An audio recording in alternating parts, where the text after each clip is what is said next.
Saturday the 16th of July 2005. We are in Ulm in Germany, and we are on our way to Schladming in Austria, where we're going to spend a week in the Alpine Club. This morning we're going to visit the old Ulm with the cathedral and then leave at about midday. And we drove here yesterday. And we drove here yesterday, yes, from Calais. This is our room in the Movenpick, very nice. And located just opposite the main old town. Unfortunately our view is to the landward side, so this is the entranceway and the car park. Some sort of, I think, conference facility or something over there.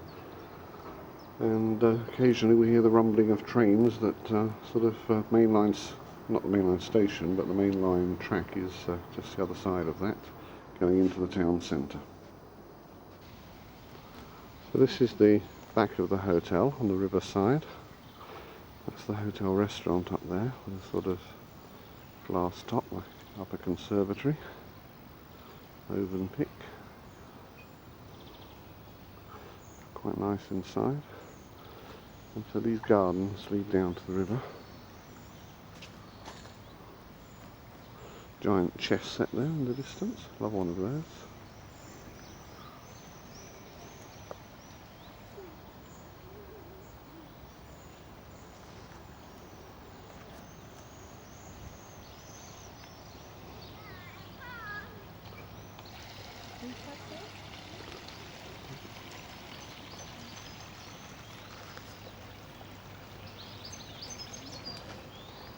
There's the top of the cathedral.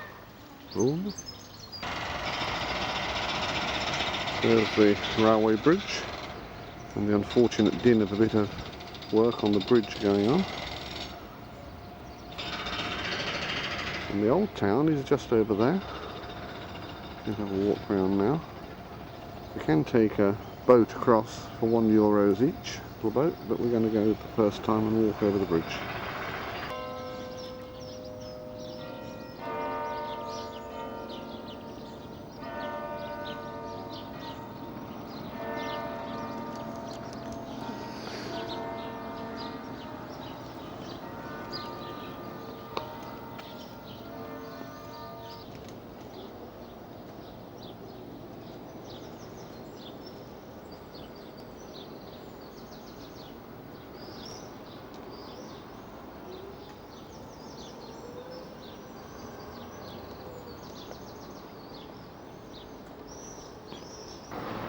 So it's just after 9 o'clock, it's a beautiful morning this Saturday.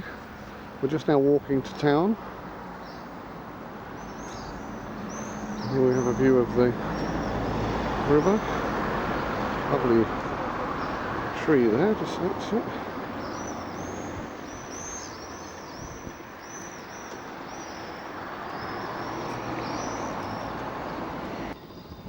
This is the river, which is called in German the Donau, so we think it's the Danube. It should be the Danube, really. I'm sure it is. And you can see here the little landing stations on both sides of the river, yeah, so you can get the little boats across. We're now walking towards the old town, which is over here.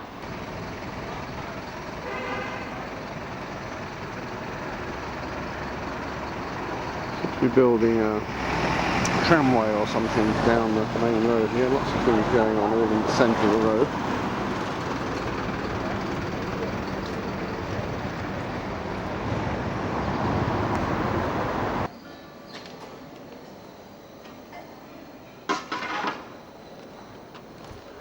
Unfortunately covered in large part with scaffolding, but this is Ulm Cathedral.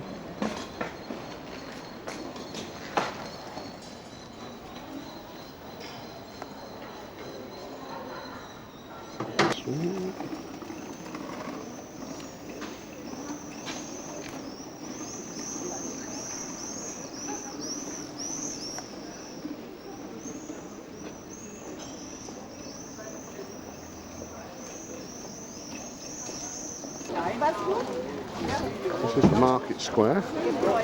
Busy day, Saturday here.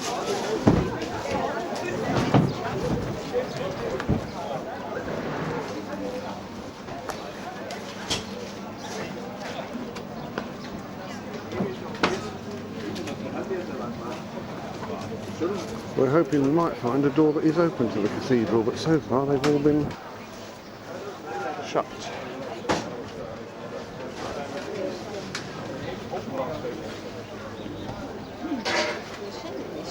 Big queue here for the butchers. Some vegetables.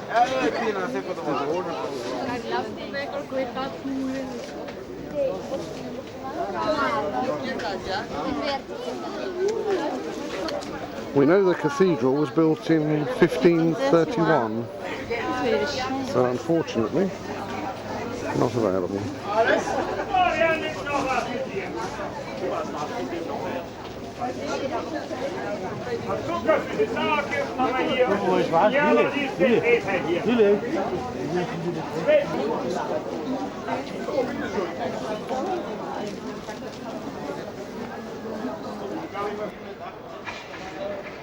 So we can get into the cathedral after all.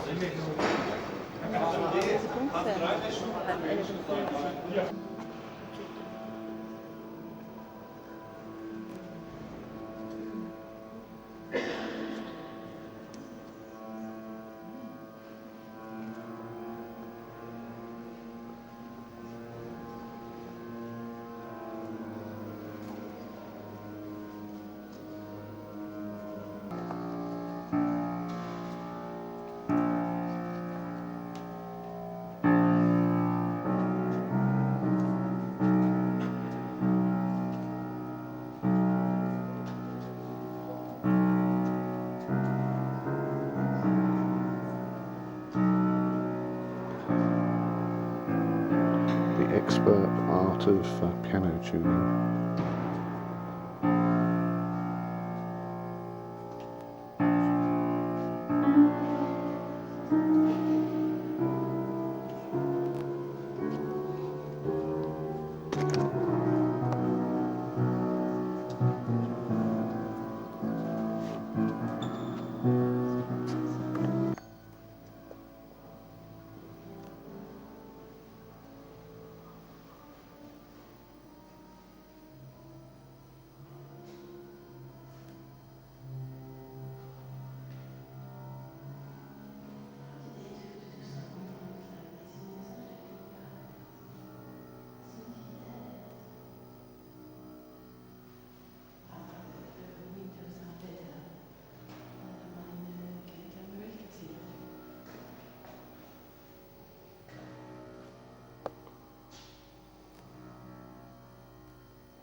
They're just dismantling a big stage. We heard the concert last night, but obviously it's all finished now. They're taking it to bits.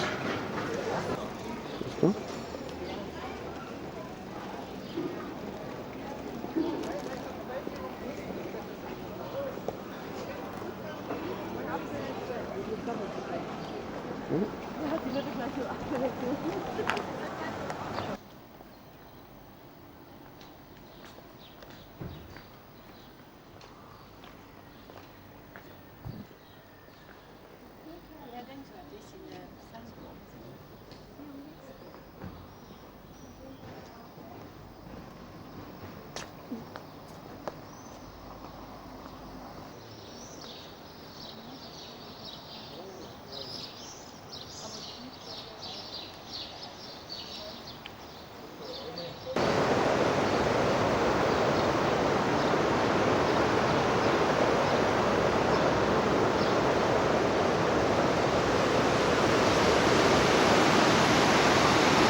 Yes, this is part of an old city wall here.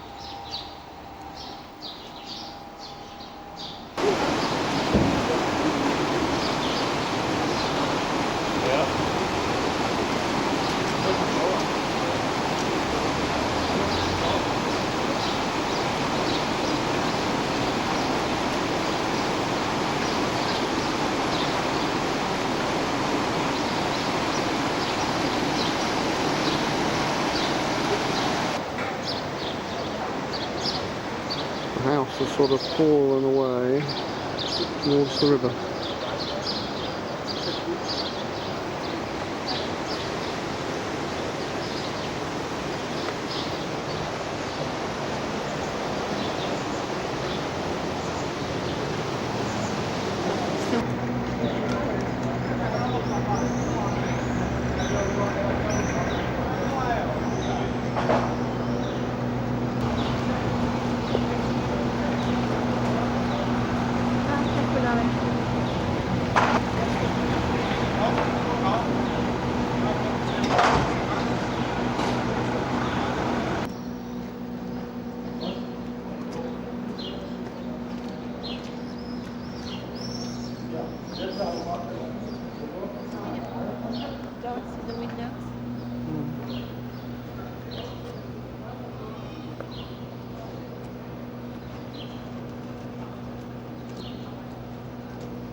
So we're now on the river side of the tower gate. Obviously again part of the old city wall. You can see here the river.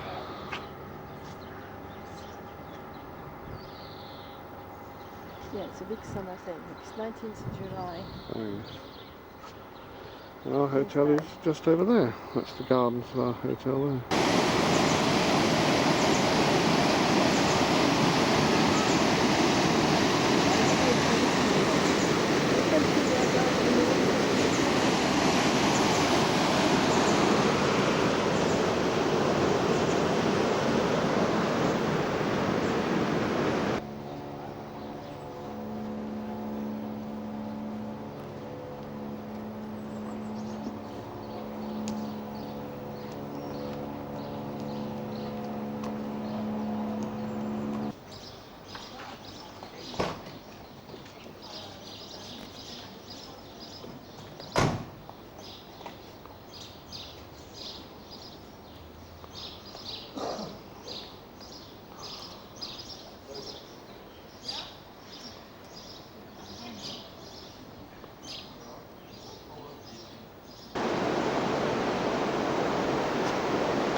And yet again, another birdie.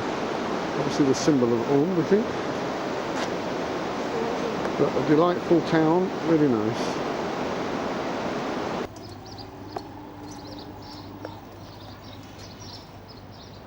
Again, there's our hotel on the other side. Don't appear to be any boats working at the ferry point at the moment. Seems to be mainly an evening thing. Yeah, there's a big festival in town tonight with all the beer manufacturers out and lots of little mini concerts everywhere. Just missing it by one day, unfortunately, but let's move on.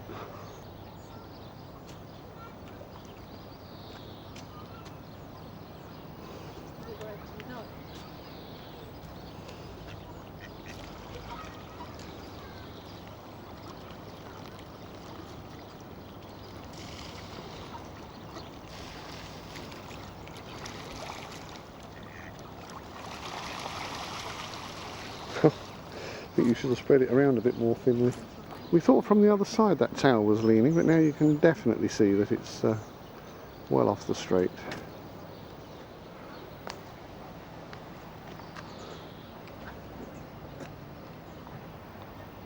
Got to walk back now and over the bridge to get back to our hotel.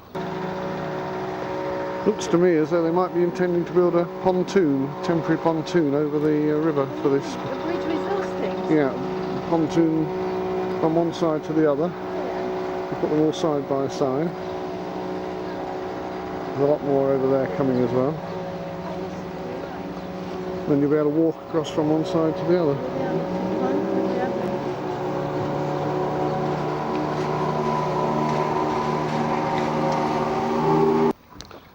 So this is our first morning, Sunday morning, full day in the resort, and just going to go off for a drive around the area, have a find of a few lakes and drive through the mountain passes. Yes, we're over there somewhere, first floor. On the left. And then there's this sort of separate restaurant block with more apartments above it over here. In between, you can't see it from here, but in between that sort of joining piece has got a swimming pool and so on in it. So, off we go.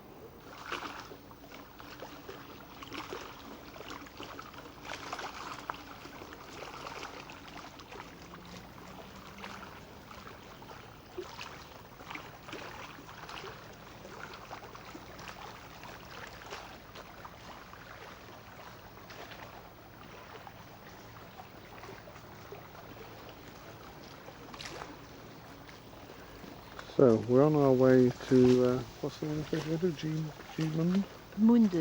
Munden. Spelt with a G at the front. Yeah. This is a small town on the way. Try and tell you where we are in a minute. This is one of the first days. goes to Salzburg.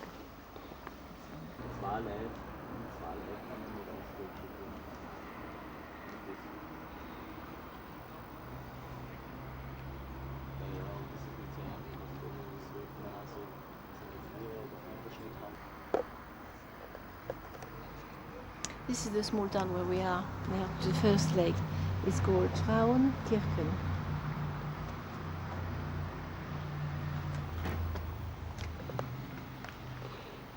And I think as it's lunchtime we'll have something to eat.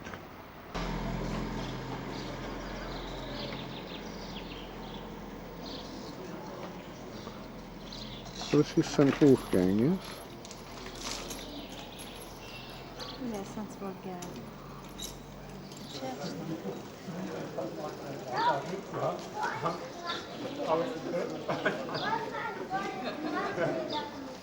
Ja, genau, die schön speckig. Denk mal, du sitzt gerade vor dem Einkauf. Ja? Und kurz vor 12.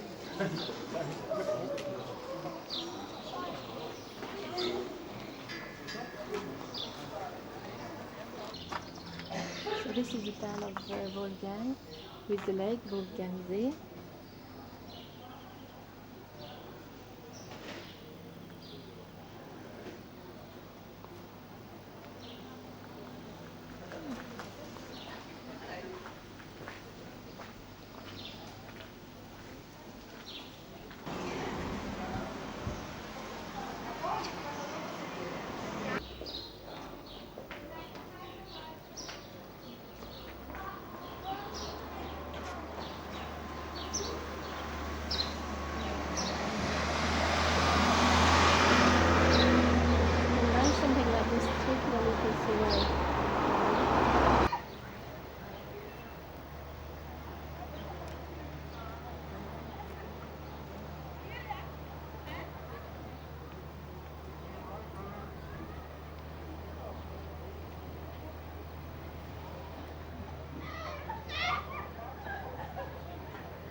Isn't it? It looks upwards there, it's going in the right direction.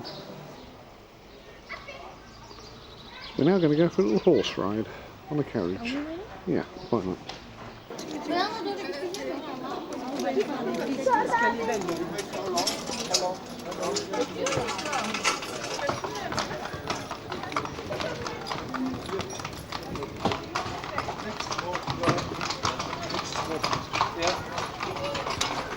It doesn't stay very good indeed.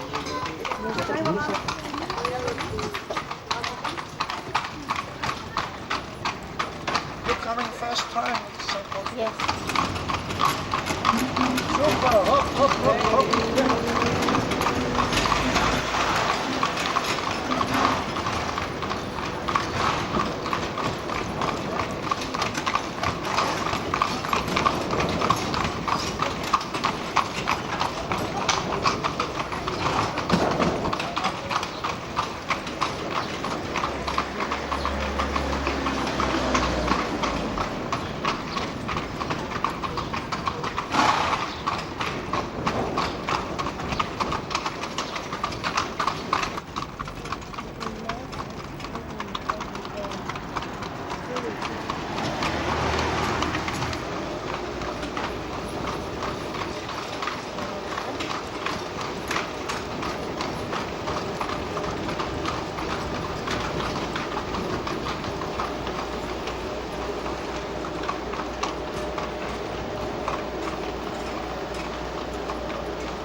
These streets get on 3 kilometers.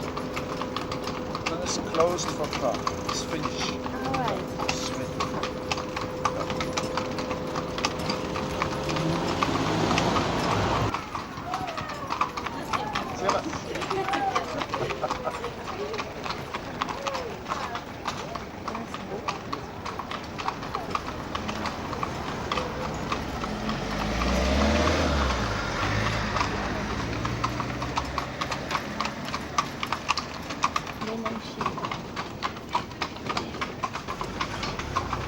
It's the fountain stone. Not the fountain stone, the fountain stone. Hvor vil jeg?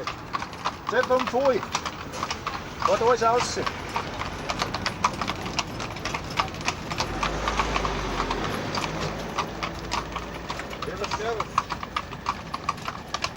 This is a very big hotel for conference.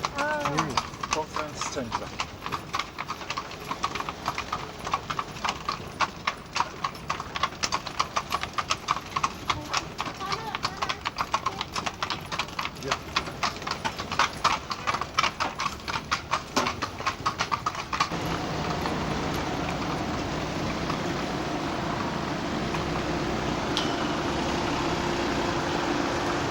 This is this hotel conference. Yeah. No beautiful. No, modern but not beautiful. So we arrive back at our starting point.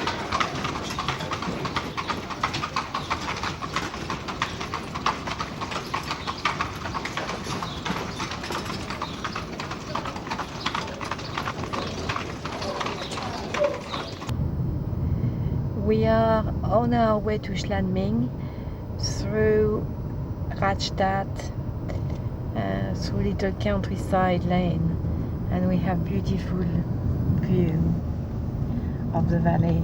At the moment it's the trees and the factory, but look at this. This is like a picture card. Beautiful valley. And of course the high mountain. I can't see it.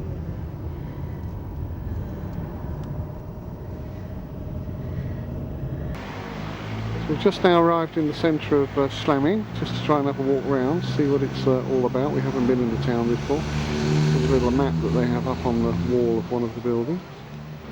So we're in the town centre. Sunday evening, of course, so it's completely dead as a dodo. You know, have a look.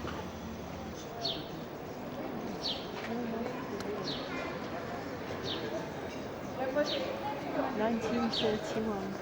Isn't it? 1931.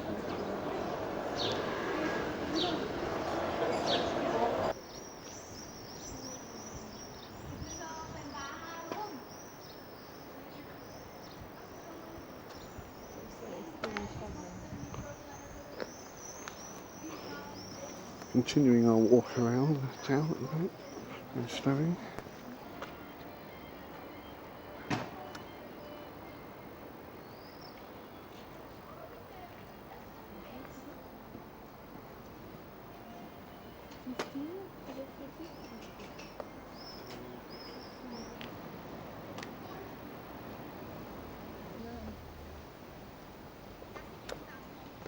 Oops.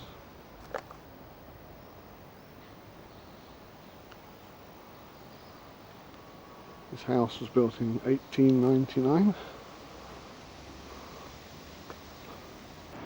This is obviously the old gate to the town, dated 1322.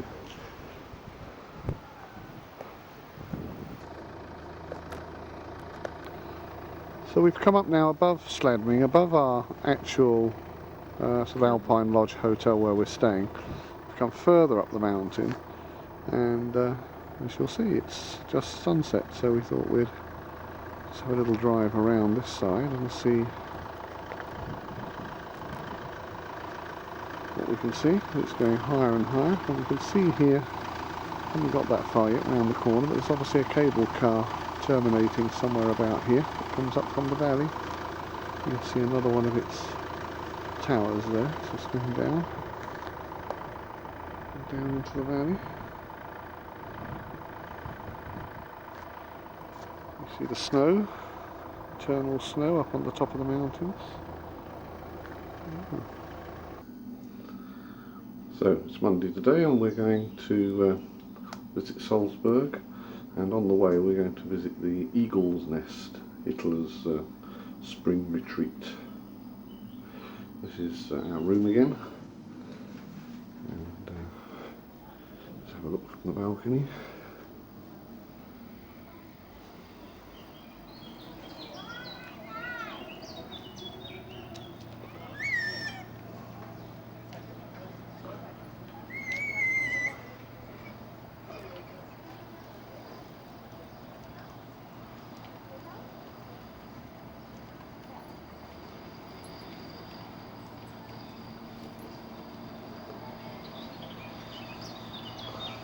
You can see down there, the town is down the bottom of the hill over this way.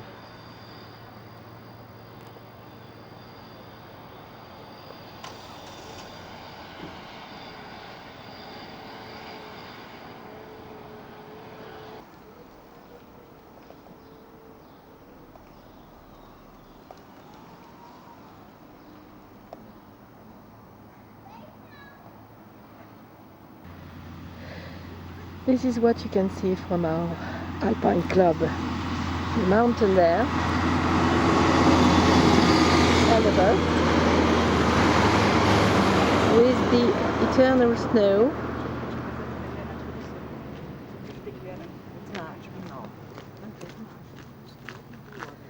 Look at the great view we have.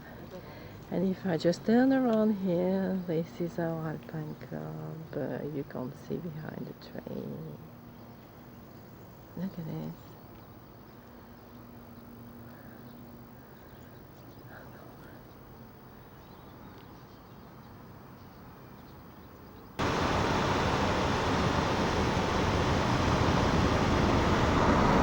This is Schladming, with these two strange little church. One is an evangelist one, which is the square one.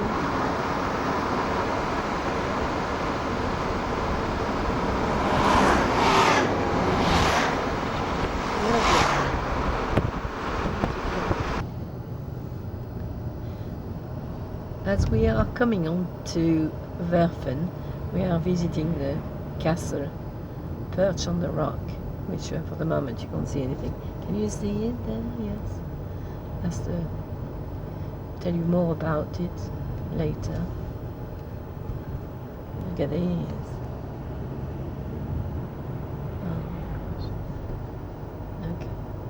Very impressive Germanic castle.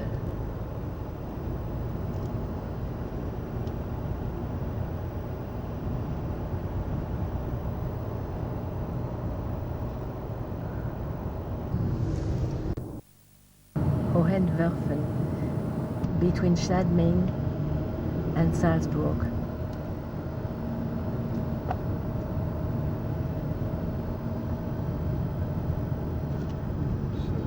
It's here. Die Federspiele zweier Falken anjagen. So stellen wir uns das zumindest vor. Auf dieser hat rechts wieder so ein kleines Käppchen, wie Sie sehen. Das ist eine Falkenhaube. Die Falkenhaube ist ja das Wahrzeichen der Falknerei, kann man sagen. Es ist ein kleines Kunstwerk aus weichem Leder gefertigt und diese Haube dient nicht der Verschönerung oder der Verzierung des Falkens. Sie hat den Zweck, den Falken vor seinem Trainingsflug oder vor seinem Jagd.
Doppelten Federspielarbeit. Das waren also 3 verschiedene Falken. Der Wanderfalke, der hat sich noch nicht gezeigt, wird etwas später eintreffen. Der Sackerfalke ist ein Horizontaljäger. Also ein Falke, der es versteht, ganz dicht, ganz knapp über den Boden hinweg zu jagen. Das hat er soeben gezeigt. Falken sind ja kleine Geschöpfe. Durchschnittlich ist ein Falke kleiner als ein Mäusebussard, mit Ausnahme des Gärfalkens. Der nordische Gärfalke ist der größte aller Falken. Danach kommt schon der Sakerfalke als zweitgrößte Falkenart. Falken sind also eher kleine Greifvögel, die allerdings alles mit ihrer Fluggewandtheit, mit ihrem Mut und mit ihrer Jagdstrategie zur Thermik, leichter Aufwind, und da zeigt er sich wie ein richtiger Adler, schraubt sich da jetzt nach und nach in die Höhe. Sie können gerne aufstehen, wenn Sie wollen, alle, die an der Mauer sitzen, dann müssen Sie sich nicht den Kopf verdrehen. Die Vögel fliegen also genau dort, wo es am besten geht, wo sie am wenigsten Kraft zum Fliegen benötigen, und hier zeigt er sich gleich wieder über uns, dann kommt er wieder zum Vorschein. Also ein eleganter Flugkünstler, der es versteht, mit den Aufwinden umzugehen.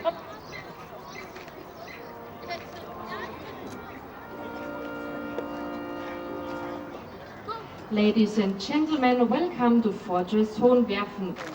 Today there are still a few falconers hunting with golden eagles, goshawks and falcons, but today falconry also deals with breeding and protection of birds of prey.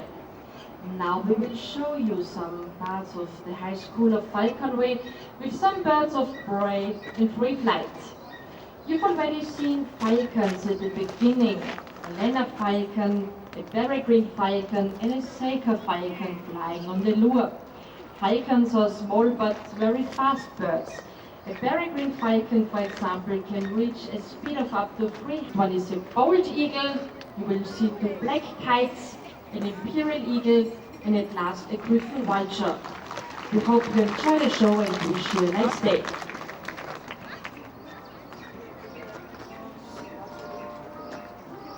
Dergleichen wie von einer erhöhten Ansitzwarte aus bzw. vom suchenden Gleitflug aus erbeutet werden, und gelegentlich schlägt einfach nur größere Insekten, also ein recht bescheidener Greifvogel. Gewachsen ist dieser Adler natürlich schon, aber Adler werden spätgeschlechtsreif, erst im Alter von etwa 6, 7 Jahren, und bis dahin spricht man noch vom Jungadler.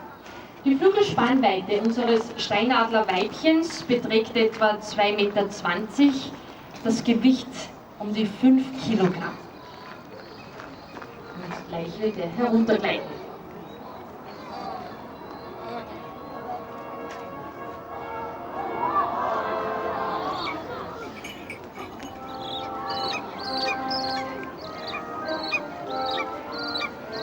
Ein majestätischer Adler, wie Sie sehen, dieser trägt noch das Jugendgefieder, das beim Steinadler besonders kontrastreich und schön gefärbt ist. Typisch für das Jugendgefieder des Steinadlers ist der weiße Stoß mit der breiten, dunklen Endbinde sowie den weißen, halbmondförmigen Flecken an den Schwingen Innenseiten. Mit Erreichen der Geschlechtsreife wechselt er zum adulten Federkleid, das Weiß im Gefieder verschwindet und weicht zu einer grau-schwarzen Marmorierung. Dieses Rufen hat nichts mit Hunger oder Unwohlsein zu tun. Wir bezeichnen das in der Falknersprache als Mahnen. Das ist typisch für Jungvögel und verliert sich dann mit dem Älterwerden. Je selbstsicherer der Adler wird, desto ruhiger wird er dann. Das ist also ein Kontadlers.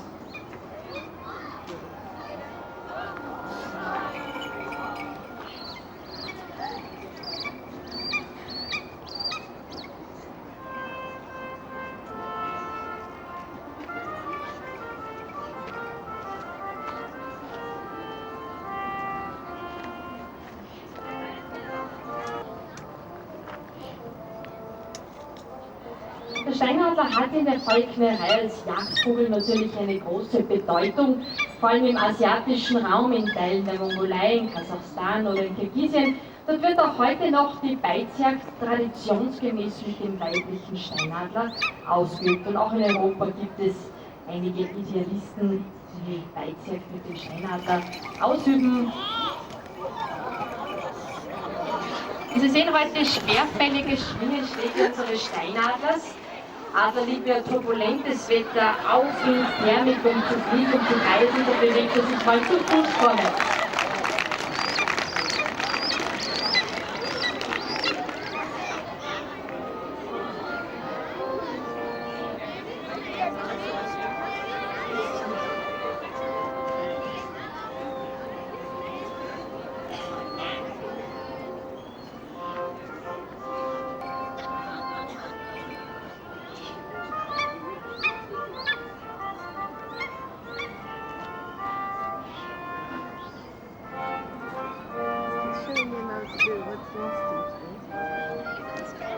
Und bis das Ganze so funktioniert, da geht natürlich eine lange Trainingsperiode voraus, das sind viele Wochen, manchmal Monate oder länger, bis ein Vertrauensverhältnis und eine Beziehung zwischen Greifvogel und Falken entstehen. Und diese enge Beziehung, dieses Vertrauen, das sind ja auch die Gründe, warum der Vogel immer wieder zurückkehrt. Zu ihrer Flügelspannweite besitzen Milane ein ganz geringes Körpergewicht.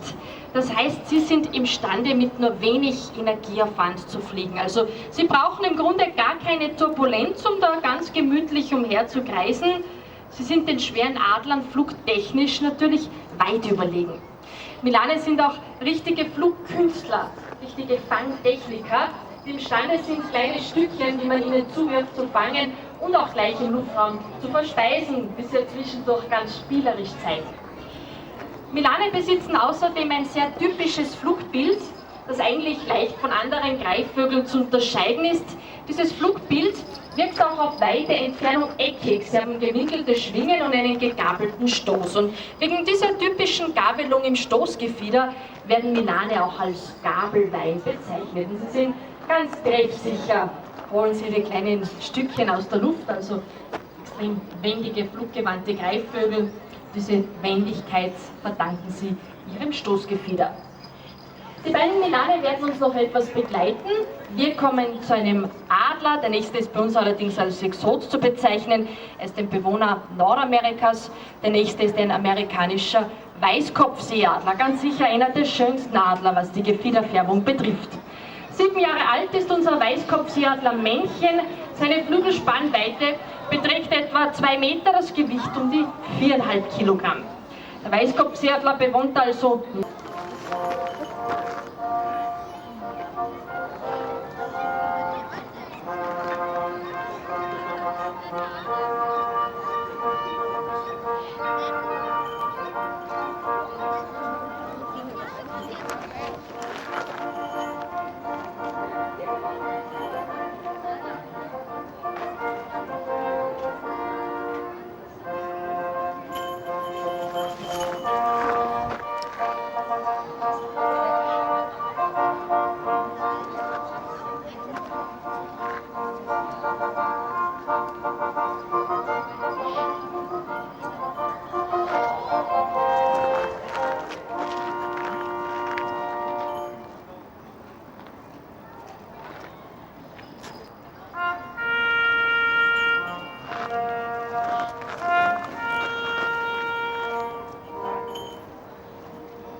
Name.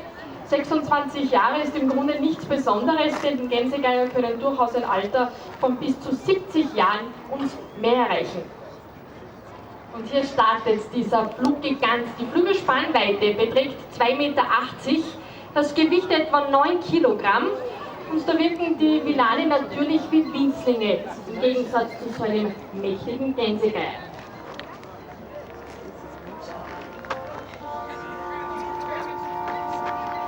Typisch die breiten, brettartigen Schwingen zur optimalen Ausnützung von Aufwinden oder Thermik. Gänsegeier besitzt einen kräftigen Schnabel, mit Schneidekanten versehen, dafür haben sie geringe Fänge mit stumpfen Klauen. Sie sind nicht in der Lage, lebendes Beutewild zu schlagen. Gänsegeier sind auf Aas angewiesen. Sie haben eine wichtige Funktion im Ökosystem der Natur. Zum einen als Abfallverwerter, zum anderen als Gesund von Tierkadavern, was dem Gänsegeier seine Nahrungsgrundlage raubte, also Aas, sowie Fortschritte in der Tiermedizin und Hygiene. Es gibt allerdings noch einige Übersommerer und hier in der Nähe, in den hohen Dauern übersommern jährlich auch noch bis zu 80 Junggeier. Das sind also Sommergäste, die meist aus Kroatien heraufkommen, um bei uns in den kühlen Alpen den Sommer zu verbringen. Auch er bewegt sich dann mal zu Fuß vorwärts und Sie sehen nur, die Schwarzmilane fliegen heute ganz fleißig umher. Wie gesagt, Milane sind Leichtgewichter, sie brauchen kein... Nee, die muss aber hier irgendwo sein.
So we've joined the English tour now, so I'm not quite sure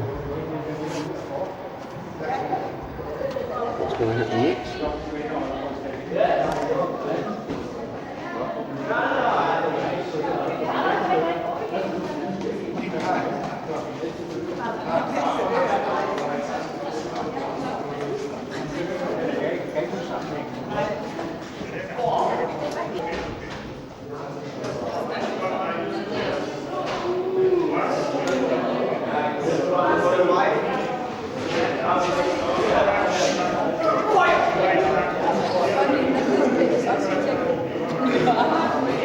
Was a war between the German king and the Roman pope over who had the right to announce the archbishops, the king or the pope.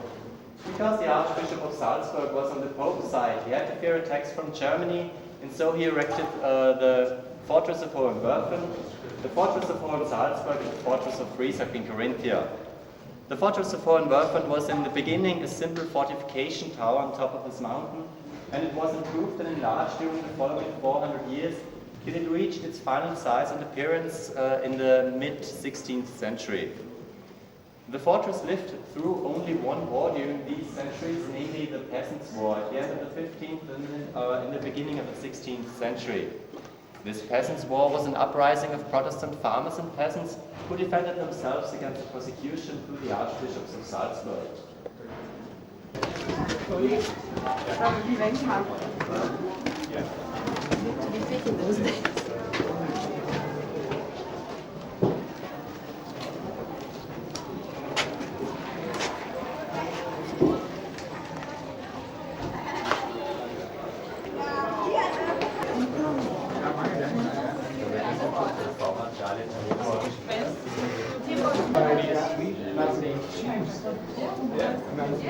So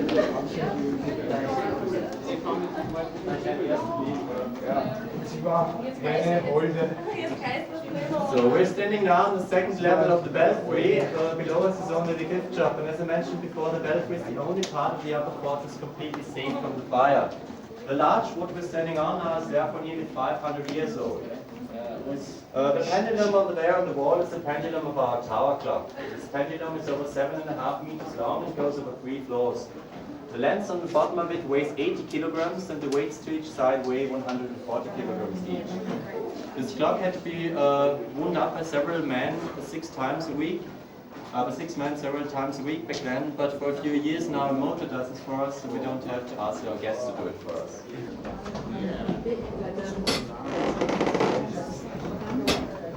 Inside this wooden box up here, you can see the clockwork tower clock. It was handmade in about 1720 and it remains originally in each different piece since this time. The clockwork works really sharp and well, so it only goes around about 1 minute per month. This 8-meter long iron shaft that goes across the room is a well that moves the clock arms of the northern clock face. That is the clock face you can see from the yard down there. The southern clock face had to be replaced a few years back because it had grown too weather worn. It's inside the belfry now, and as you can see, not much of it remains. But when you try hard enough, you can decipher 1826 in its corners. And this was the year of the big fortress renovation under Emperor Frank I of Austria. It's dangerous. You should hold it.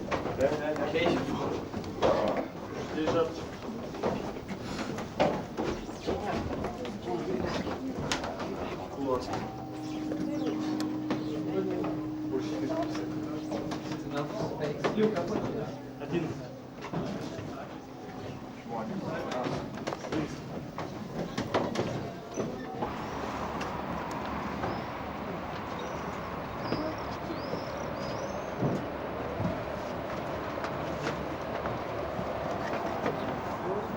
Бесконечная скучка.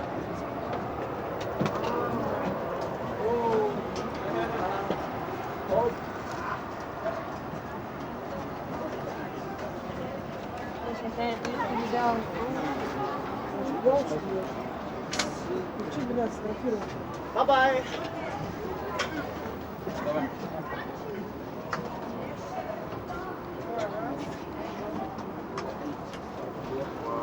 So please keep moving.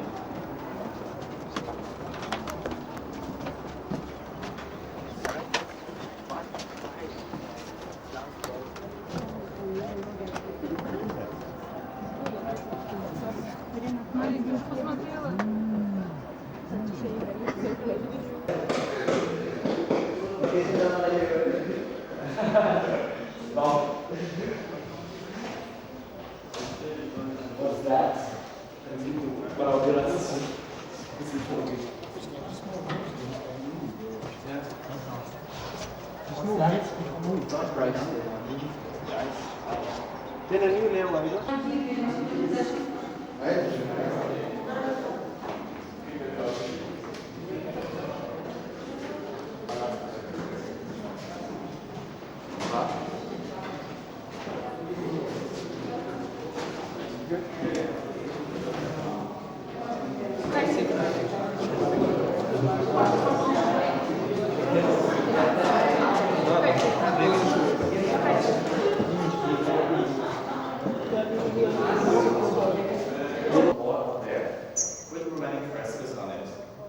This fresco shows scenes from the Apocalypse of St. John. So you can see the seven-headed mythical beast with Babylonian ore on it, and standing left to an angel with a golden dress. These figures symbolize the war between good and evil. In the niche to the right of this fresco, you can see when we'll pass through the hallway the oldest fresco from the so-called Workman Knight. This knight has a shield in his hand with the Latin inscription meaning nobody passes here unpunished. This shows us the main purpose of the fortress, namely that they have to overlook the peasants in this region and they have to stop every traveler and merchant in the past who were ready to collect road taxes and fees.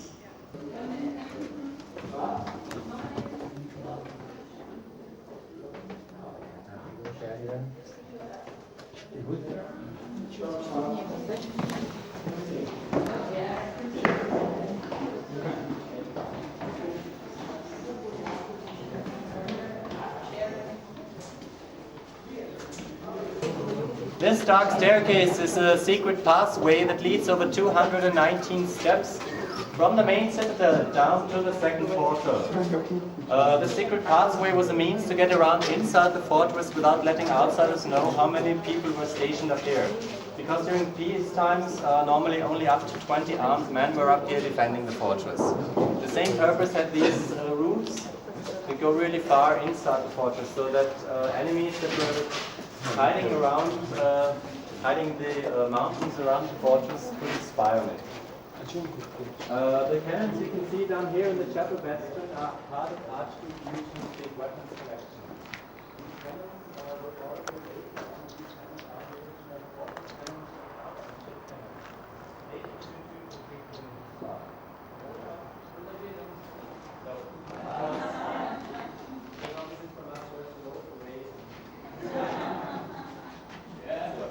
when we come over here, you can see the pitch kitchen.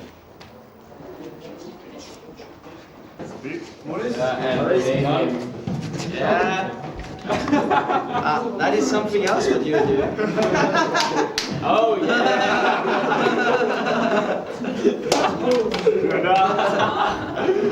It's gross, Morris. I know you would like that. So the torture instrument. Just another volunteer. What?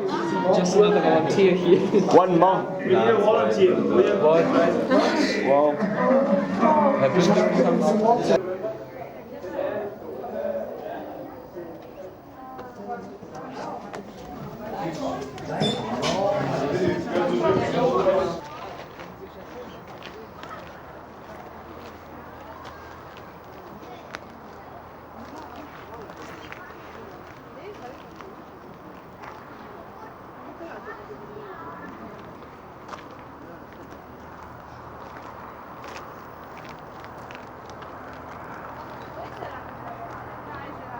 Arrivo un attimo. Arrivo.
Welcome aboard the bus to the Kerstein House, known in English as the Eagle's Nest.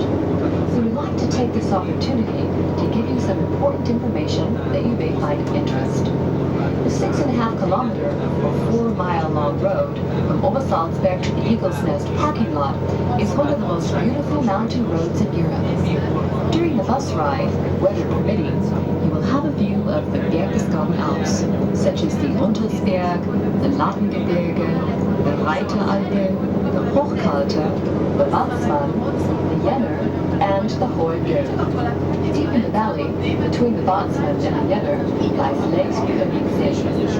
Shortly before the Eagle's Nest parking lot, the view opens up to the city of Salzburg in the distance. When you arrive at the Eagle's Nest parking lot, it is necessary to have your bus ticket stamped with your desired return time in order to have a seat reserved on your departure. The return times are located behind the driver's seat and above the rear exit of the bus. The suggested length of stay is 2 hours, depending on weather. Please return to the parking lot at least 10 minutes before departure.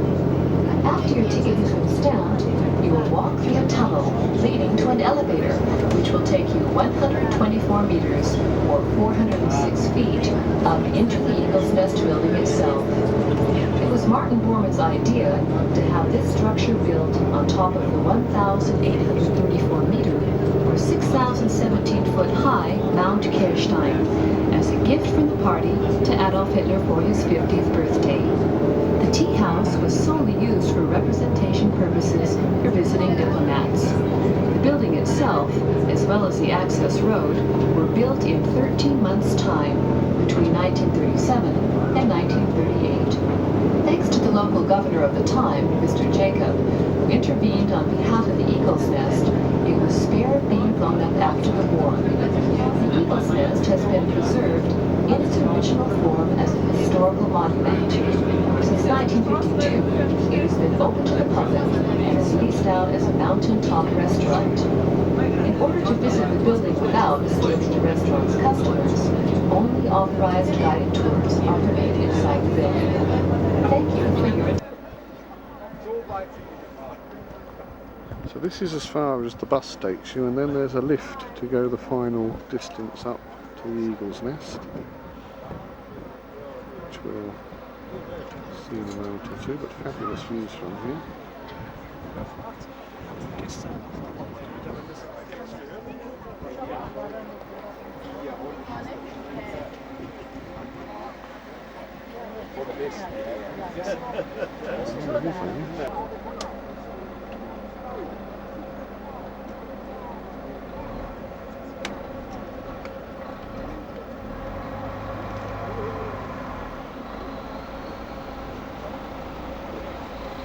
There's all the buses coming and going.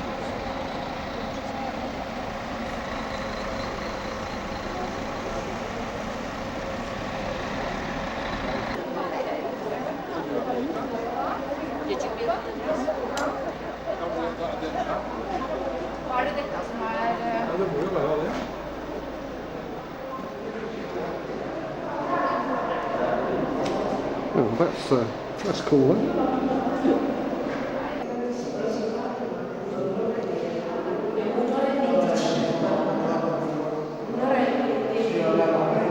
Into this cavernous room for the lift.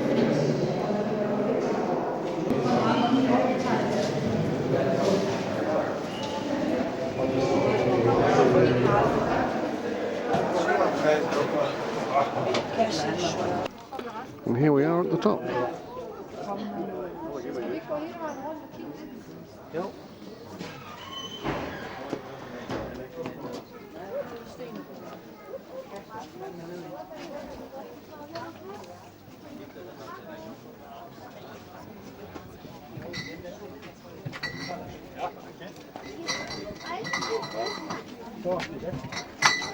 Okay.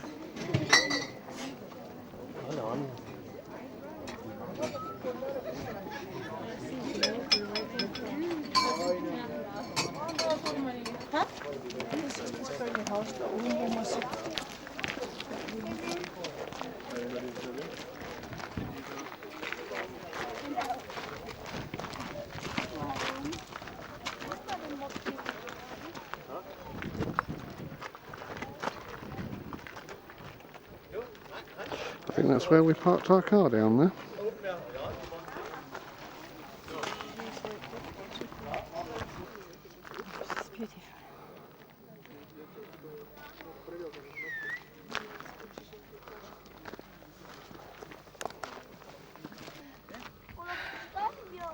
You out of breath?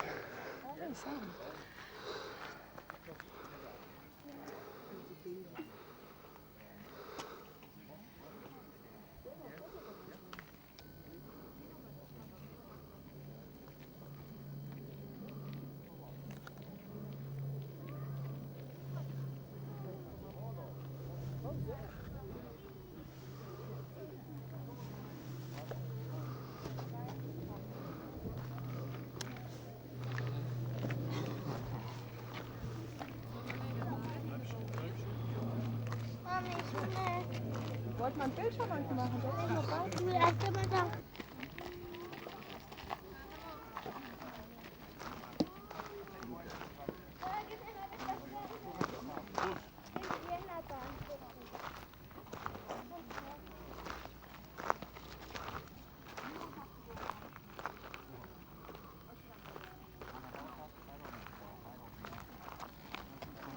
ja.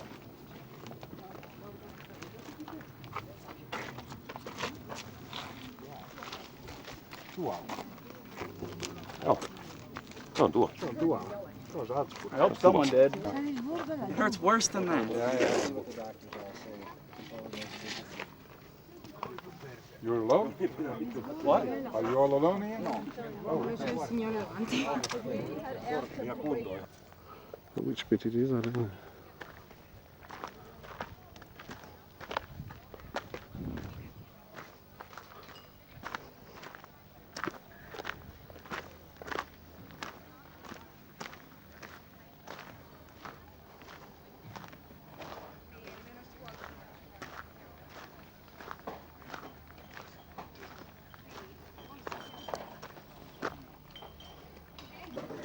This is the view from the eagle nest.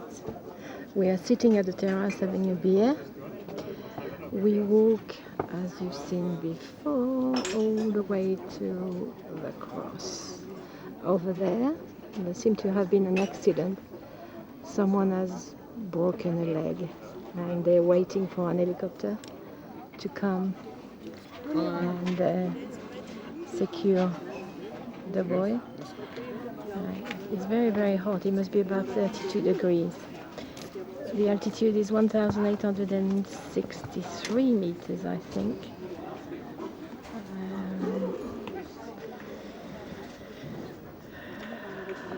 And this is Mr. Wilkes. So Hitler was probably sat at the same table. Amazing.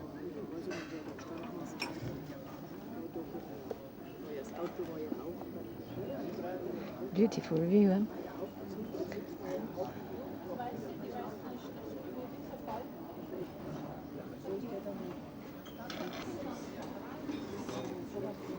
That's a little cafe.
Bitte? Hast du?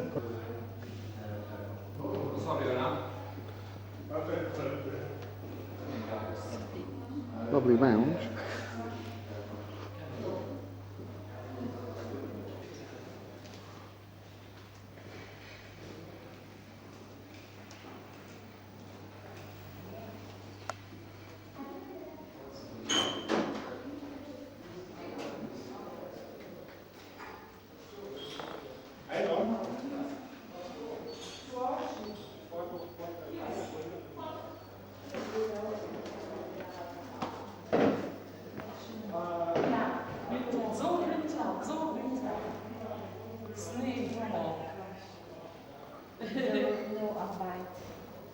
Nein, no.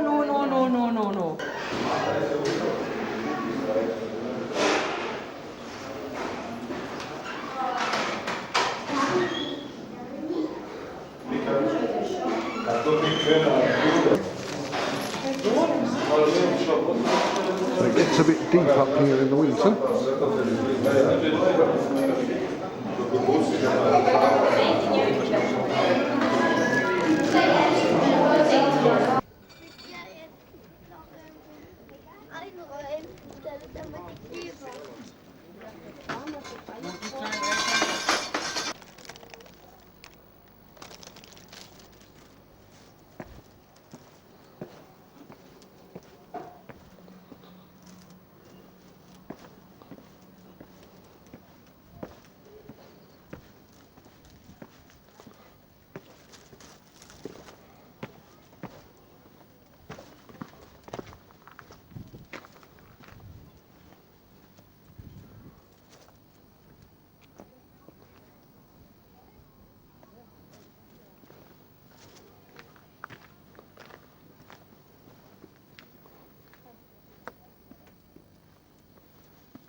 It's a long way down.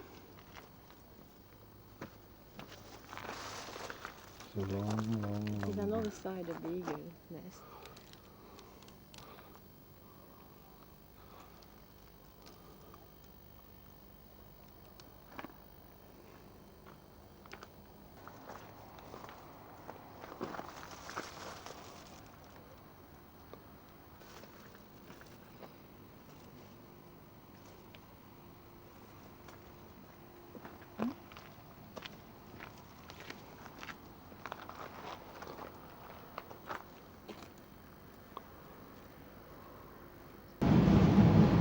We're in the lift again.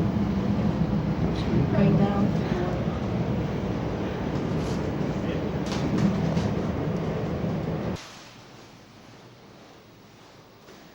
And this is the tunnel we're taking from the lift back to the bus.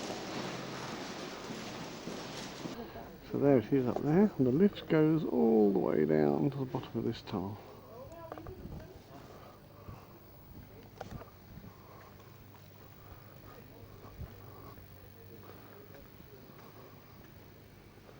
Yeah, we could take the bus. It's a bit late at night now, it's 5 o'clock.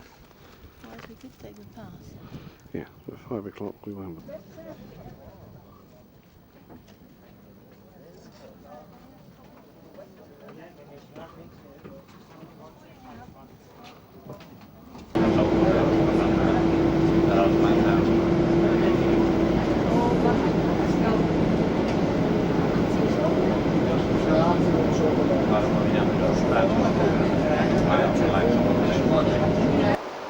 So today we're in Hallein. We had intended to go to the salt mine, but the queues were so enormous that we've changed our mind. We're just having a walk around the town. We'll come back and try and do the salt mine in the morning.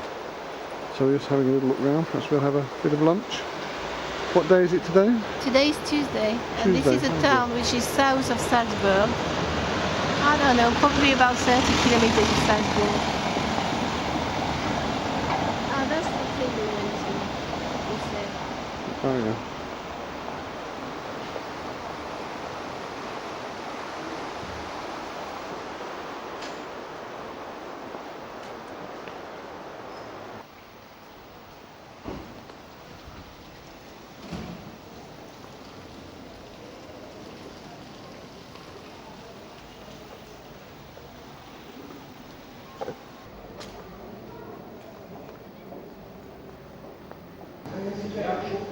Just having a fruit cake and a coffee, a hot chocolate.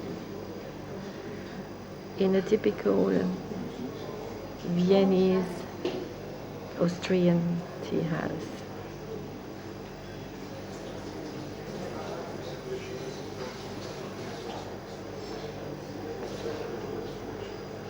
And this is still in Hallein. We have stopped on our way back to Schladming near Werfen.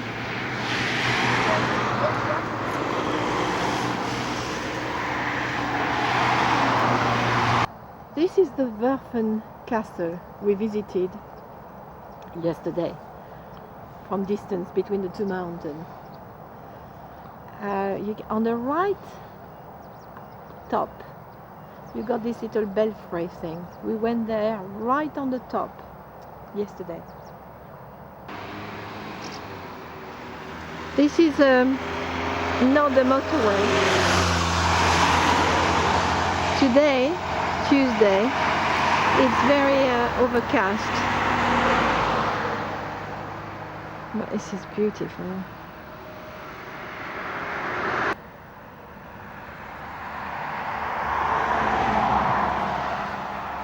Beautiful.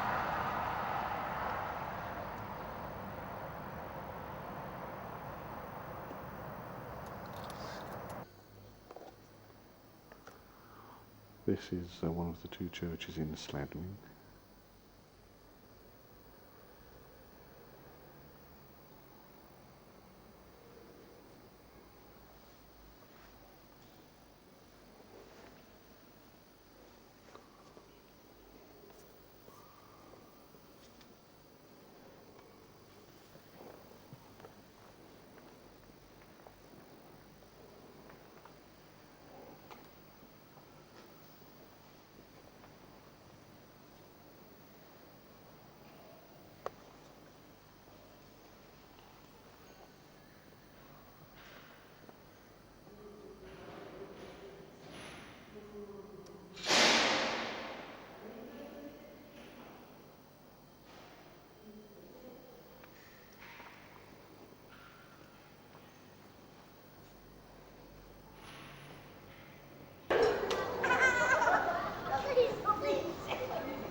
This is Hohenwerfen on top of the mountain.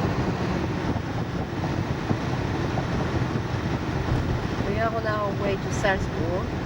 Today is Wednesday, 20th of July, and we are passing this beautiful castle which started being built in 1077. Another wonder of Austria, one of their many tunnels.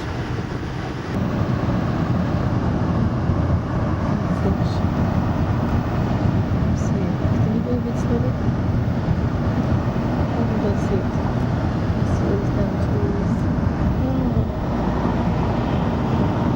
That's another view of it. That's on the other side.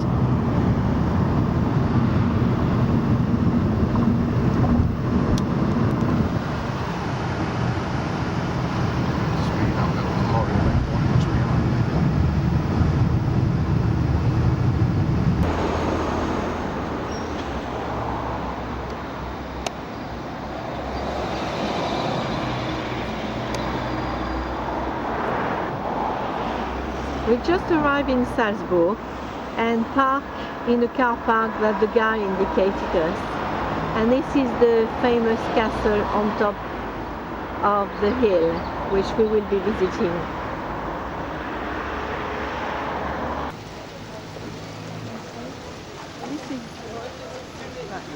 We're now in the center of Salzburg. This is a square called Residence Square. Here you can see the back of the cathedral. Or side of the cathedral. Side of the cathedral. The main entrance is through those arches there. And then opposite is what they call the residence. It's been the seat of Salzburg Archbishop since 1120. The building was reconstructed from 1600 to 1619 due to a fire. The stateroom furnished by Lucas von Hildebrandt.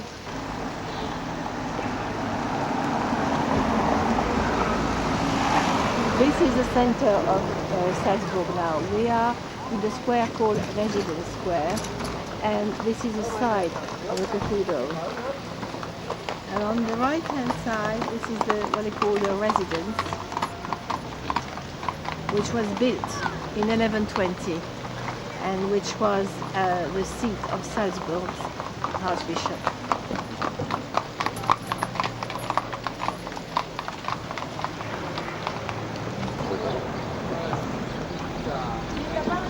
This is Café Tomaselli. This is the oldest coffee shop in Salzburg.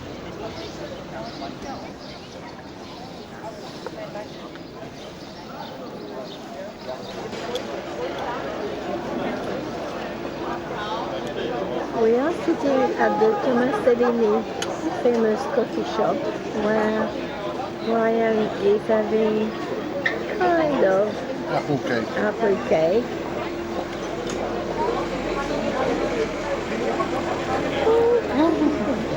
And there is a little bird passing by. We are going to do a tour on foot, and then we'll take a calèche, and then we'll go to the fortress.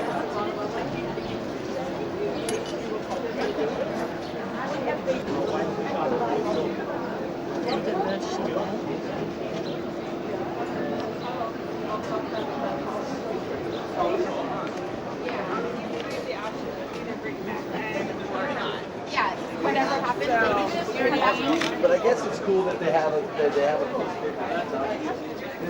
Oh, it's not that bad. The one from Indiana is like one little box and it tells you all the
We are in the middle of Salzburg. This is the famous Gateway de Gasse, where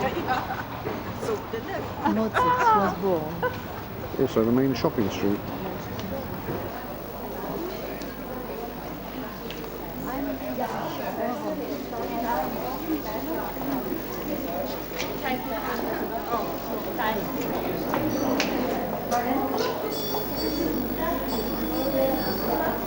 continue this road because there's always little streets.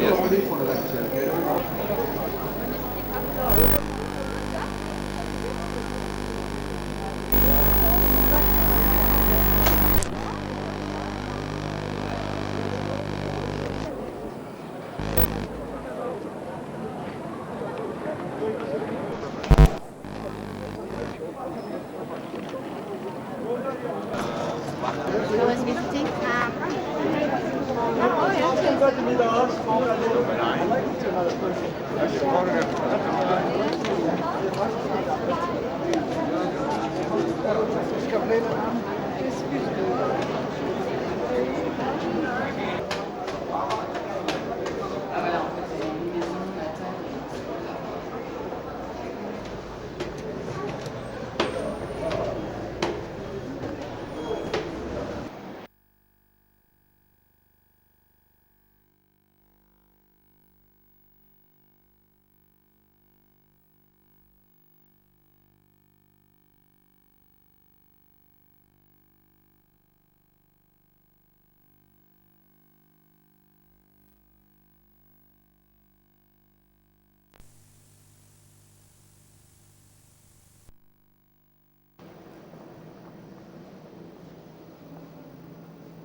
We are in the middle of Salzburg. This is the famous Gateway de Gasse, where Mozart was born. Also the main shopping street.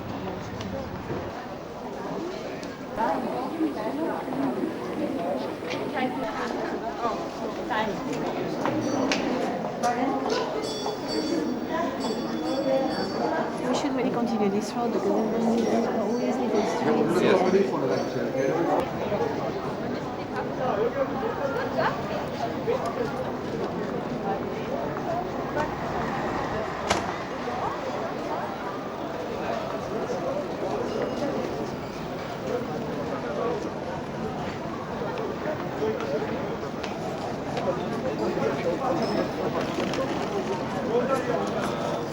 I was visiting.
So that was the kitchen.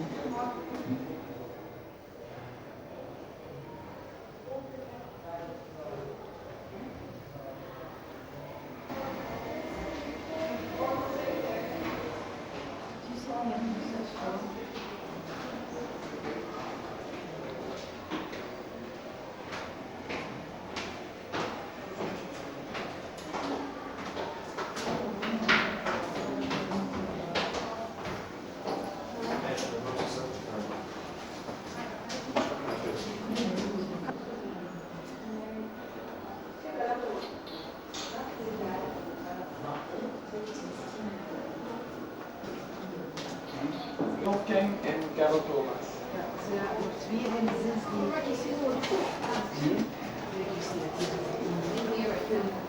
Nein, die Film ist auch nicht echt. Die Film ist auch nicht, war das gerade das Jahr gefilmt, sie ist nicht lachen lassen.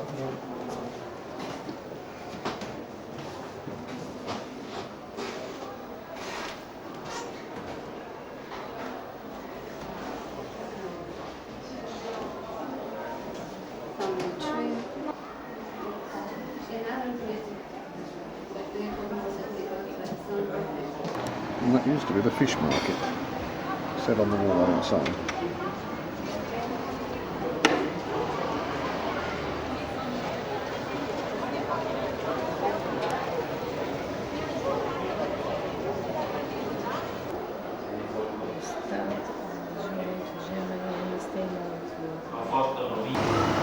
Mozart's house from a distance. We're just by the river here.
That's incredible.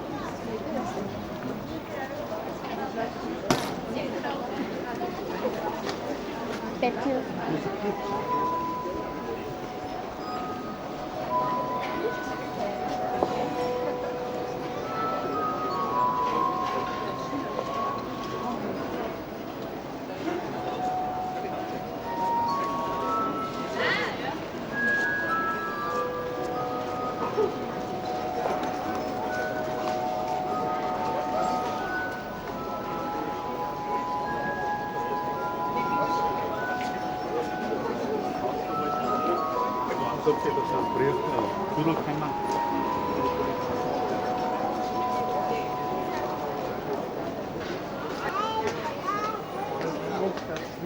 Gut da und genauso gut für uns.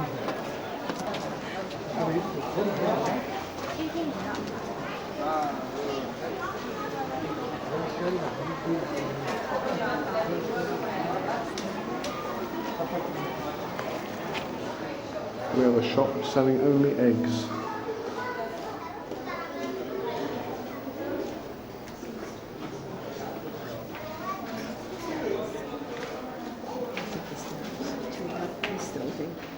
Typical German, Bavarian orchestra.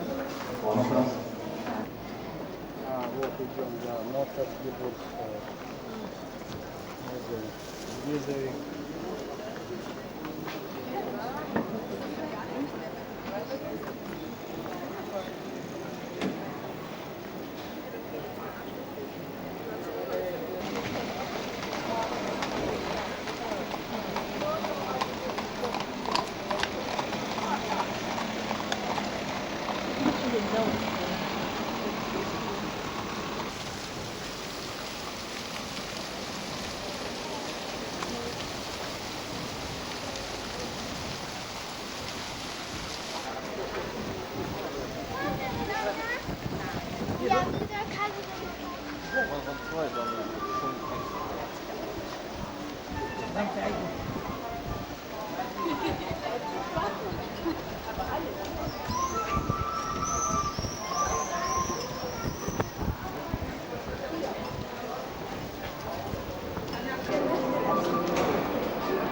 now going into the cathedral.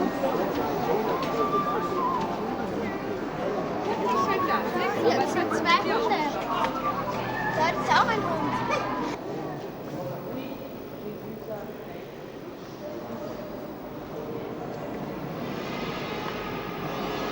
This is the inside. It's a cathedral. Non, j'ai pas vu.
We're taking a carriage ride now, 25 minutes around the old town.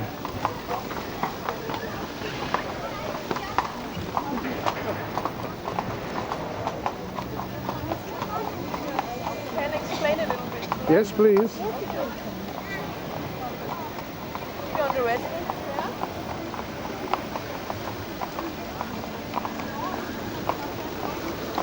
How old are your horses? 17 and 20. Oh, quite old. And behind is the old residence from the bishop. Now it's the art gallery. Yes. Yeah. And on the other side is the new residence, the Belgrade Tower. There are 35 bells from Holland. That's a new residence.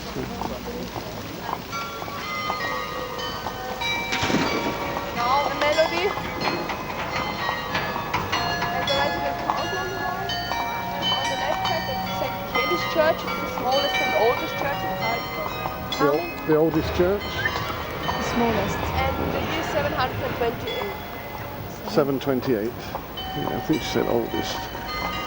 How many churches in Salzburg? A lot. 56 churches. 56 churches. Yes, so where do you take it? Somewhere in the corner of the square. Yeah, so we have How to... do you get to the fortress? Do you take The cable car, you can Yeah. drive. over there? You see the people? Yes. You come to the small Oh, right, okay. the station. Thank you.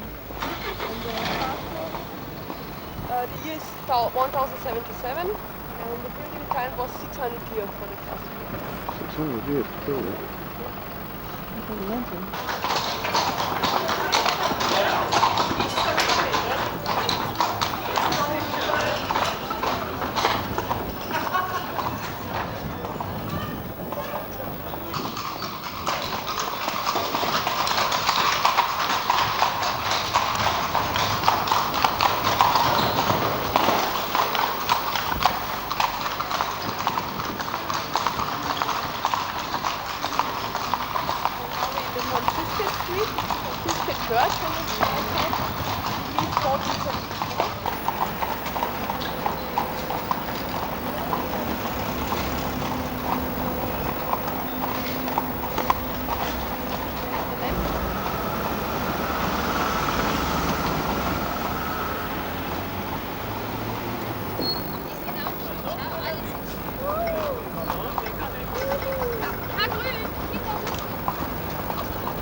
That's the second of the 2 horse fountains in the city.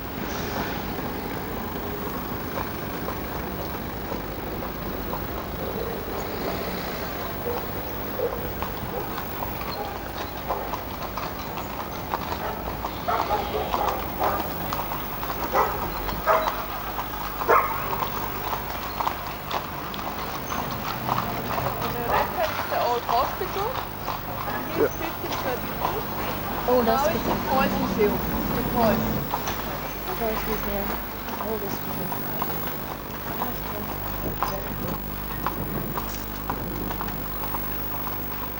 That's where we were, I think. Yeah.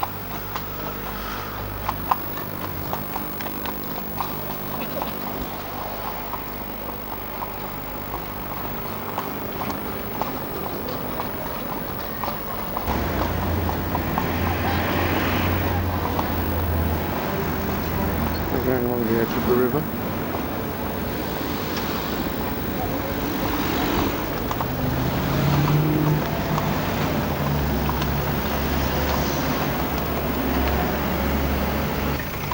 There's an old convent wall on the other side of the town area.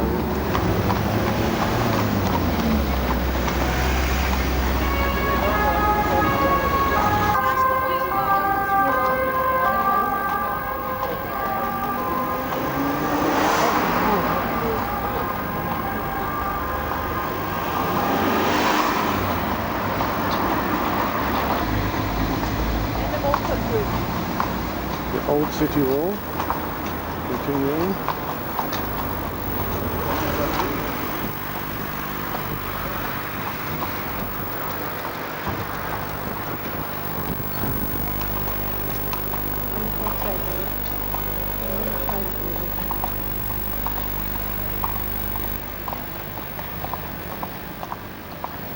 We'll go back to the square room.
C'est la partie haute.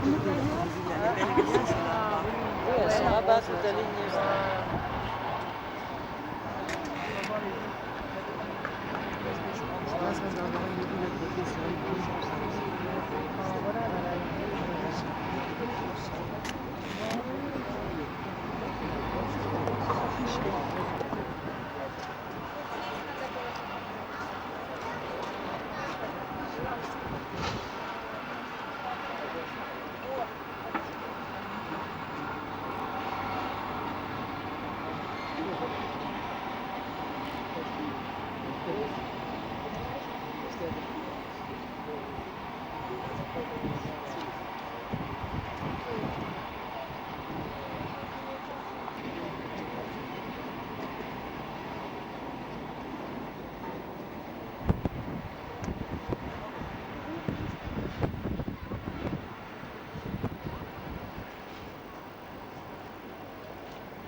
These old arches were discovered hidden beneath the exterior wall during recent renovations.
Yeah. It's Oh, is this the house which they said was the cabbage gardener's house? yeah. Don't know. Yeah, I think so.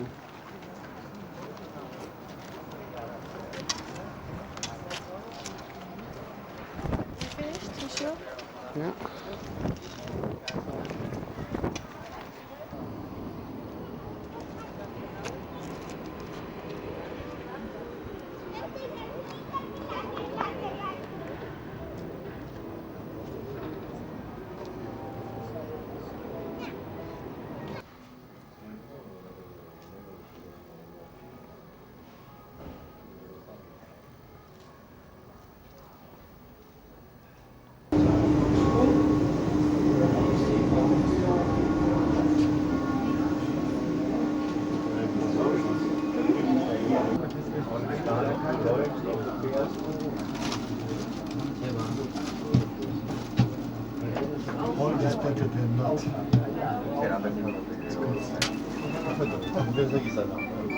Eine steht schon.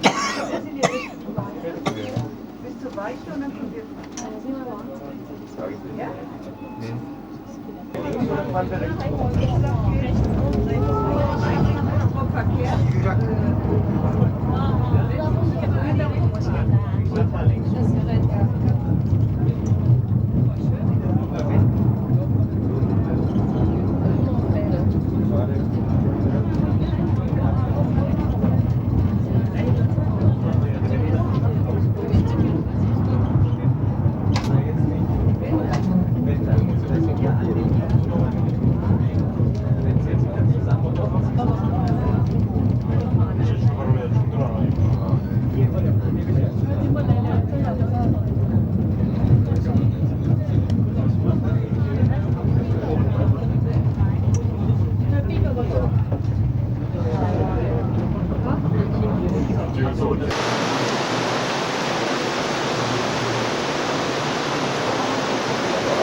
Chapel of Margareta.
Little chapel is 1491.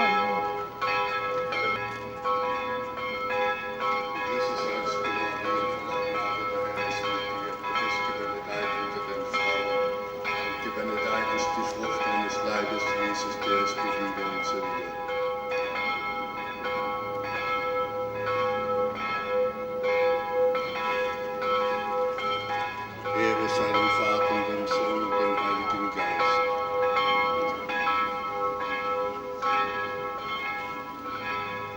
Vater unser im Himmel, geheiligt werde dein Name. Dein Reich komme, dein Wille geschehe wie im Himmel, so auf Erden.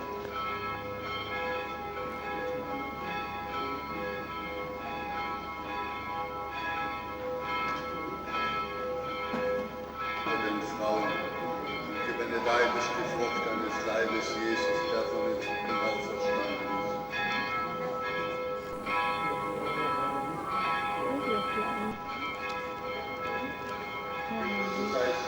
Ihr voller Gnade.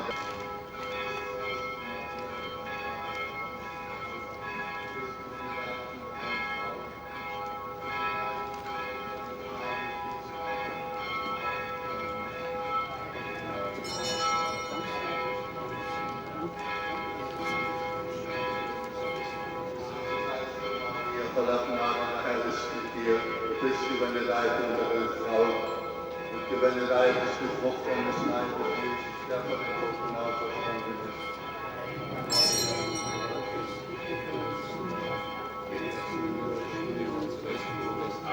Größe seist du, Maria, voller Gnade, der Herr ist mit dir. Du bist gebenedeit unter den Frauen. Und gebenedeit ist die Frucht deines Leibes, Jesus, der von den Toten auferstanden ist.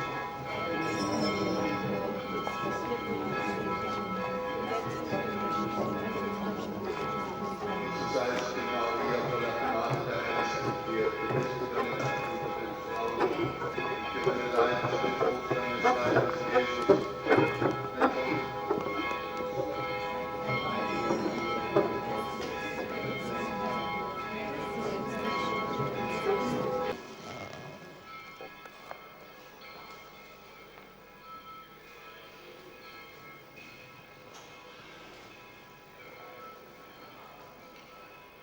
Vater unser im Himmel, geheiligt werde dein Name, dein Reich komme, dein Wille geschehe wie im Himmel, so auf Erden.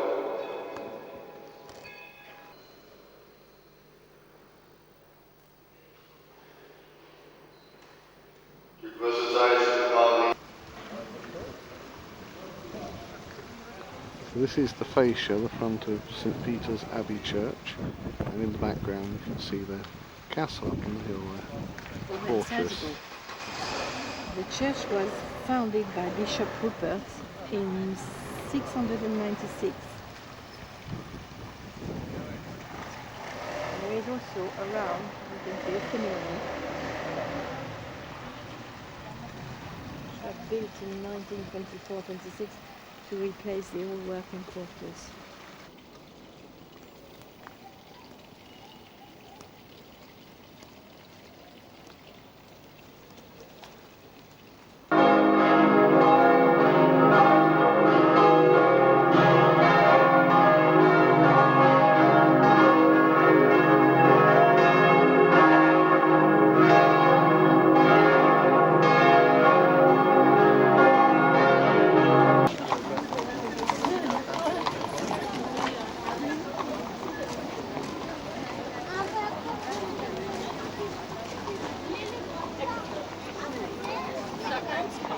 Jetzt wissen wir mal, was das kostet.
Now this is apparently quite a famous cafe, the Glockenspiel restaurant, but obviously under refurbishment at the moment, so won't do that. Anyway, we're going to head off back to our lodgings now, about an hour's drive out of town.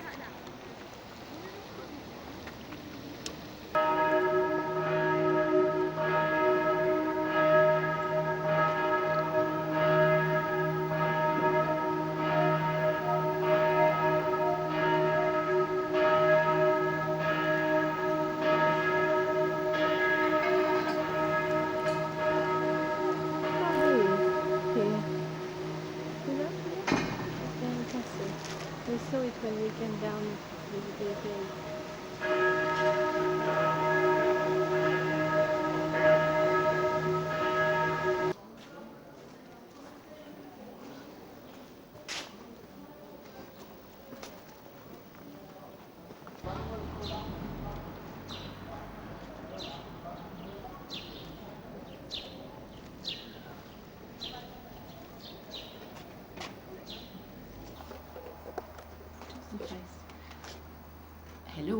morning. This is Thursday, the 21st of July. We're going to see the highest mountain, which is 3,000 meters. It's called Gross Glockner. And it's very spectacular. Right on the edge of glaciers and a big lake, a big dam, I think. It's the most beautiful and highest alpine road of Europe. Yeah. To the Franz Josef House, to the mountain of 3,000 meters. It's at the beginning of the glacier. She's reading now, as you can tell. Now, in fact, this tape is just ending, so I'm going to replace it with another tape so that we have a fresh tape for the day. And again, that's just the view from our hotel. Okay.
So we're at 1,850 metres at the moment, and coming up to the cloud line quite soon. So we thought we'd take a little bit of video before we have the danger of that.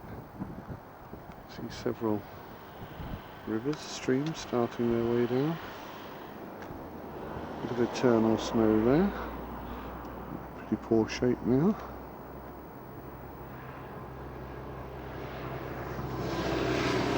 The road that we came from.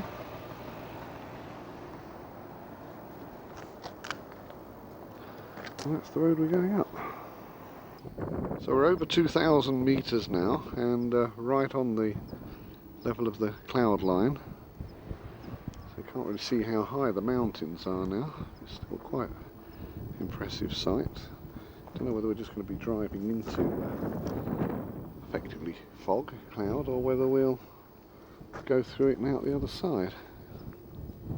Anyway, we shall soon see.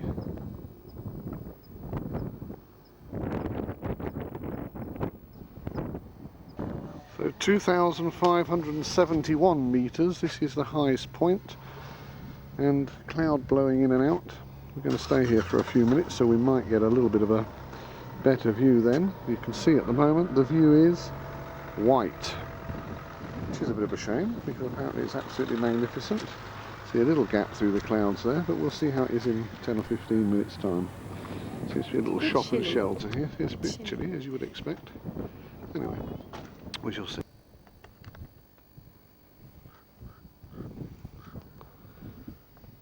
A few glimpses through the cloud, but you can't see anything high. I can show you theoretically what we're supposed to be seeing from this one.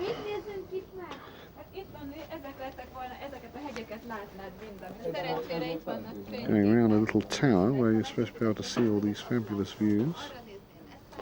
Unfortunately, at the moment, that's what we've got. And the highest point in Austria, which we should be able to see over this way, which is 3,798 metre, the Glockner. But unfortunately, that's what we've got. Still, the thought was there. So it must be there. It's there somewhere. We can't see it.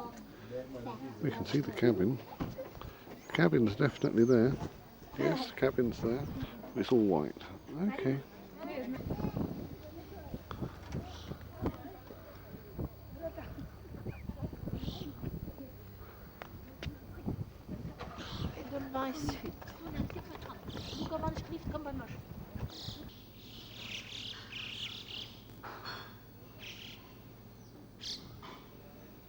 So what's he called, a marmot? It's a marmot, yeah. You know my 3/4 coat? It's a marmot. Oh no. Yes, it is. Yeah, that's the doudou. See the doudou? There's two of them there. Or at least two. The same. It's beautiful to breathe. Do you mind not making those funny noises when I'm filming?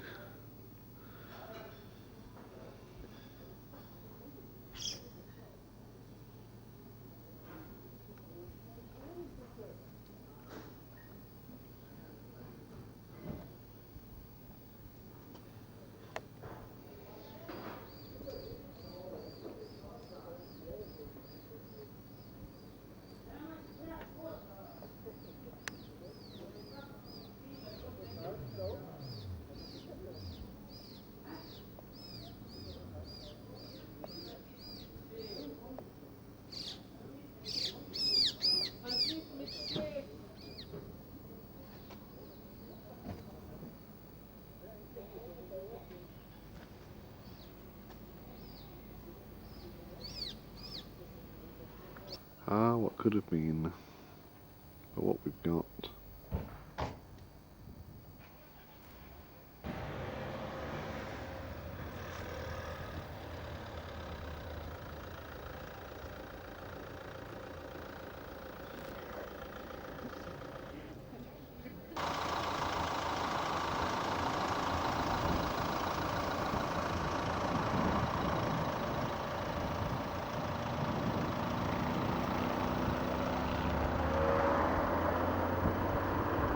So that's where we were just now, up with the little hut up in the clouds, so we couldn't see anything. So we've just come under cloud level here, so we see a little bit more. And I think the road we're taking now takes us down towards this tunnel over here. Yes, there we are. Let's focus in on that. I think we go that way.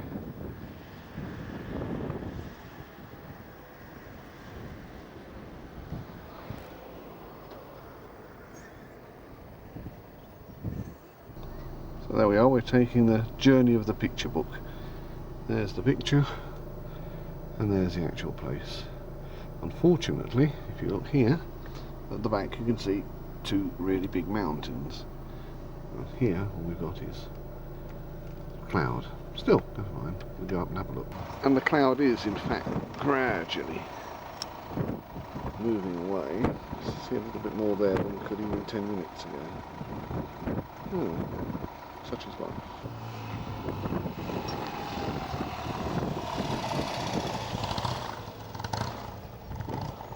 A few more patches of snow now.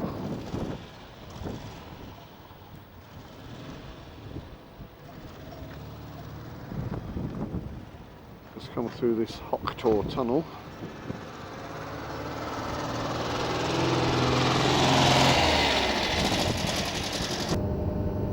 We are still in the Grossglock now, about 15 kilometers to go there. Beautiful view. Gosh.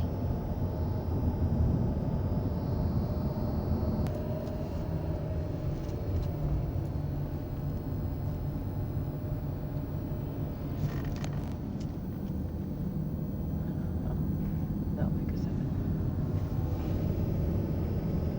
you're going to have to do a lot of editing, I think.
obviously covered because of falls of snow, I suppose.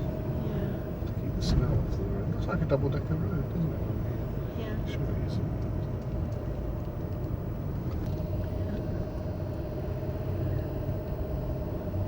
Here, see the rapids coming down?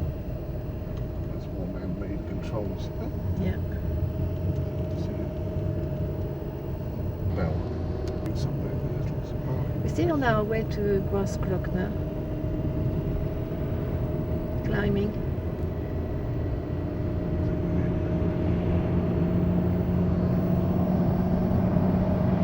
Not so much.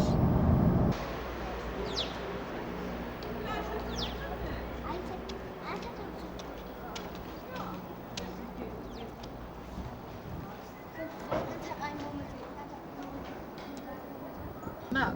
We are here, Kaiser Franz Josef Hohe. This is here, and then you can see all the glacier here. And Großglockner, which is just there, 3,000.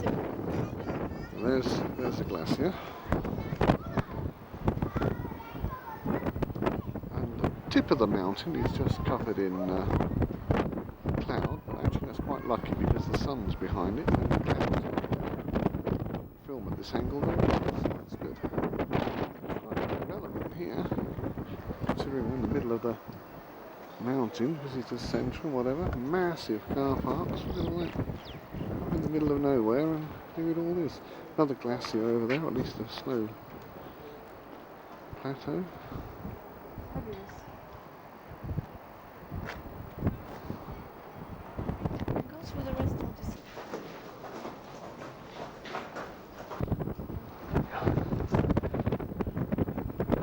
This is not a picture in black and white, it just is black and white. Another big tunnel to walk through. More views, I suppose. So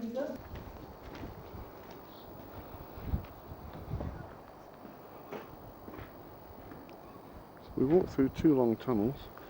Believe it or not, there's a third one, but I don't think we're going to bother. No, it's 1 kilometer 95. So I think we'll go. So if we go there, we walk all the way there, there another tunnel, there another tunnel, another tunnel, to the house. These people, they have no way of getting supplies. I don't know, I think there is... No, look, it's not the road there, there is no road there. I think there's another road because if I focus in on it, it's quite a big property. I can't see any vehicle. No, but I really think there is a road there. Sure there is. Now, as we all know, Martine doesn't like tunnels. No, but it's high. It's all rather strange. It's not underground, that's why. Oops. Oh, ooh. Yes. We all know Martine doesn't like tunnels, but here we are in tunnel number 2, and she was quite happy to try tunnel number 3.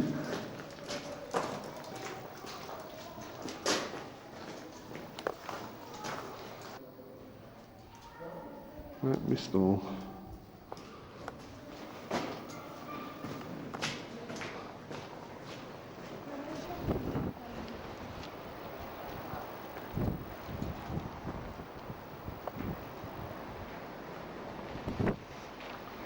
Here we go again.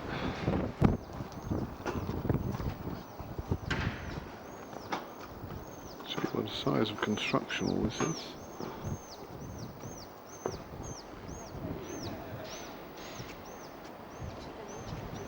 There's some major reinforcements up there as well to stop rock falls. Also got a viewing tower over there, maybe we can have a look at that.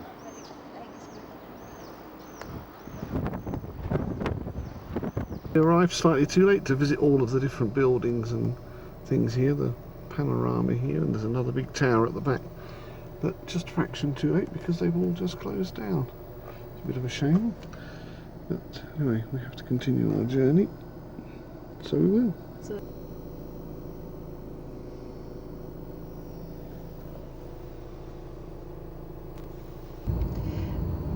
We are arriving in the little village of Heiligenblut, right in the valley. There's church there.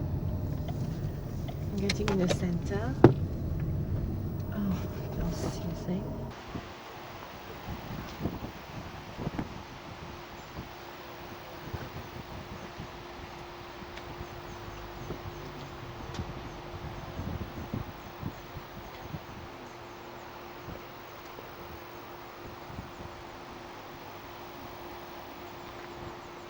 Lovely little village, isn't it? People, loads of them.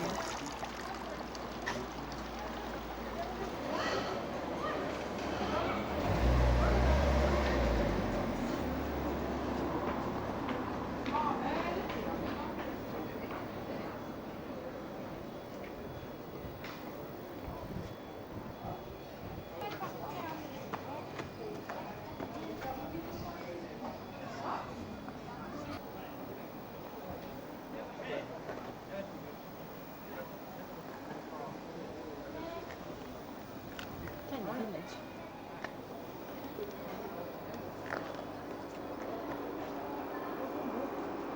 Yeah. We go down the bottom and step.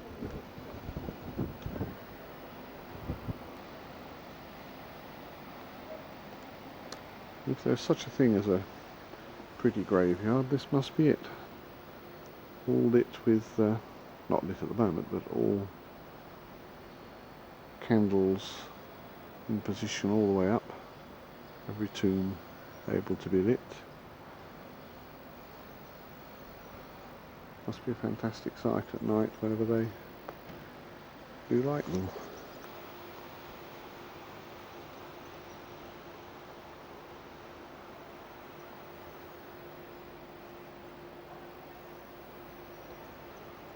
Looking at it more closely, even though it's bright daylight, quite a lot of them have actually got candles alight flickering in them even now.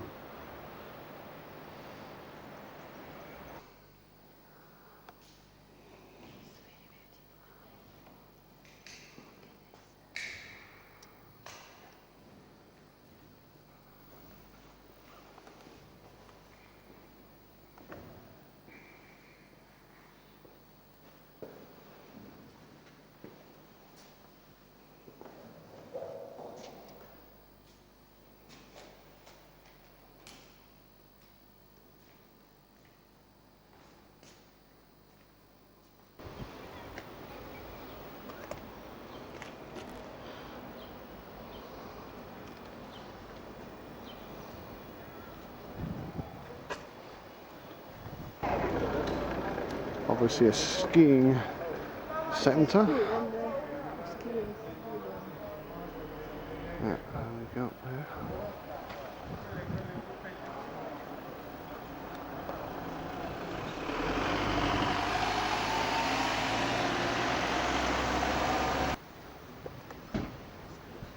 This is Friday, the 22nd of July, I think. We are on our way now back home. We are here in the little village of Kitzbühel. It's lunchtime. We're going to have lunch there and then continue on to Innsbruck. And then tonight we are going to stay in Switzerland. We booked at the Ibis in Winterhucht. There are two little churches there, one next to the other. Quite interesting. I don't know if you go right to the top of the stairs, what do you see on that?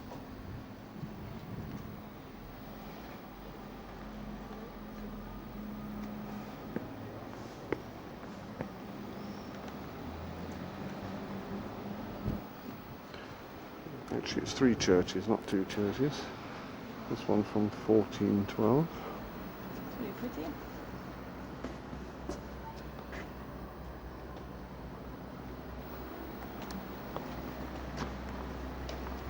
Let's go to the top of the Hill. three churches together. Let's see what's down the bottom.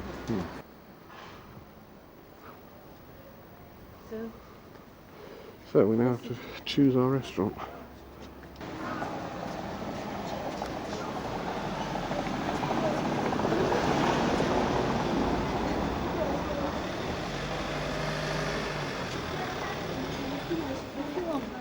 We've got on.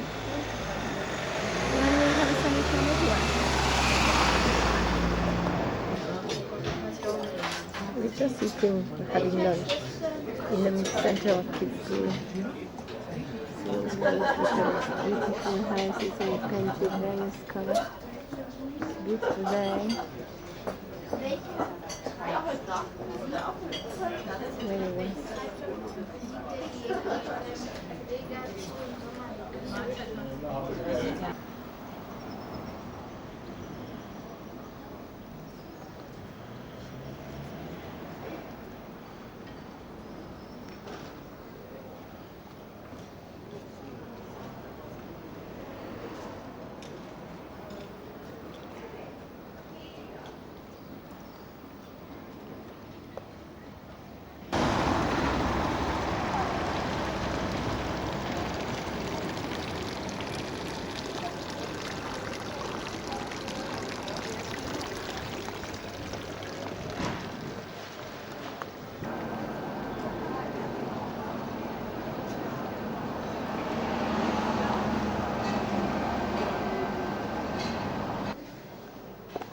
Map of Kitzbühel.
We are now outside the old city of Kitzbühel, walking towards the car.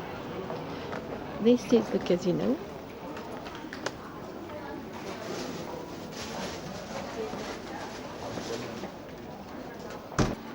This is a little passageway in Kitzbühel.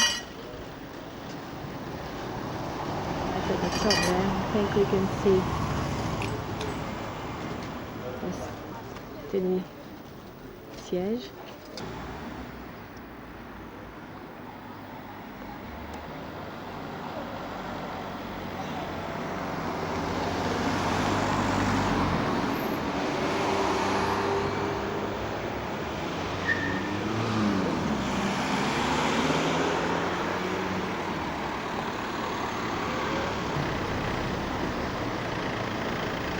So we'll be leaving Kitzbühel now. Kitzbühel.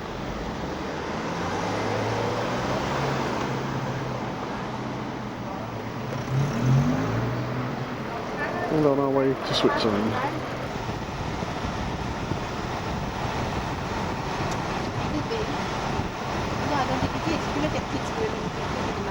So you don't read the map?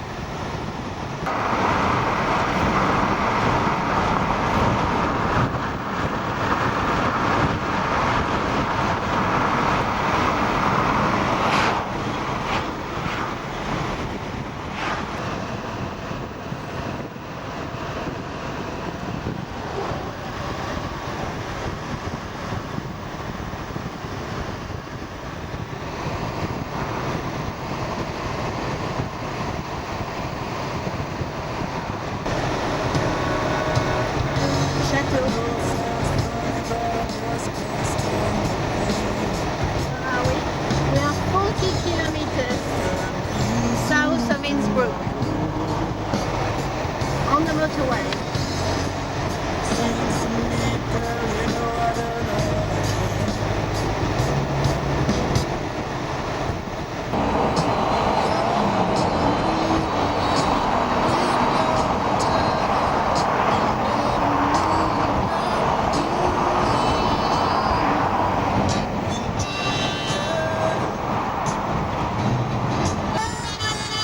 That's the new map.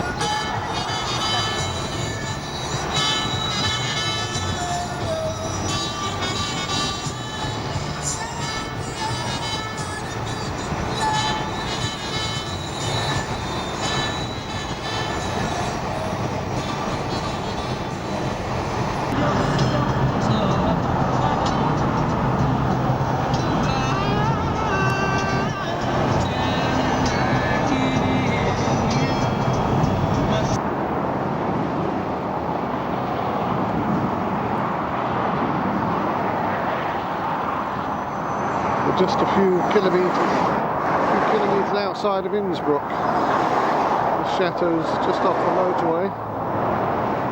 Not a good place to stay, really, but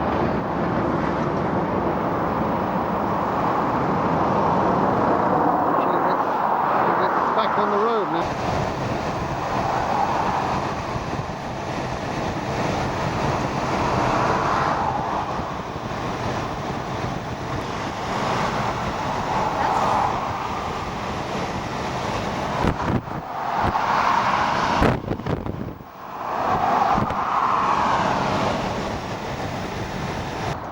We just stopped at a motorway stop just before Innsbruck. 800 kilometers and we are in Paris.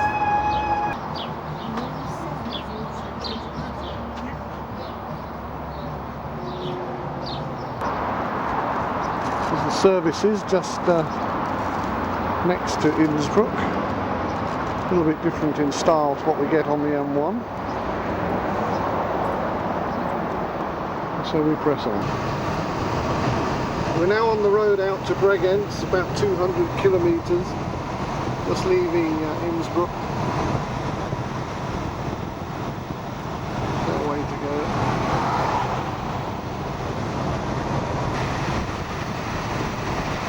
The number of tunnels that we pass is countless, some very short like this one, others miles long. Really amazing.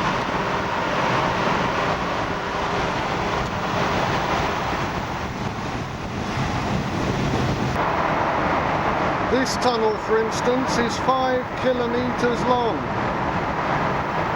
This goes on and on.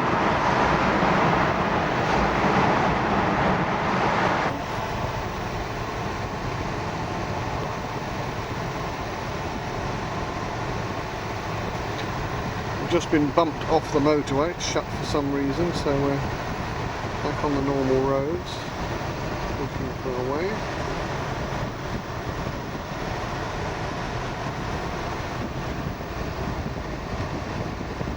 We're in another tunnel, but this one is 13.7 kilometres long. Goes on forever. Absolutely amazing.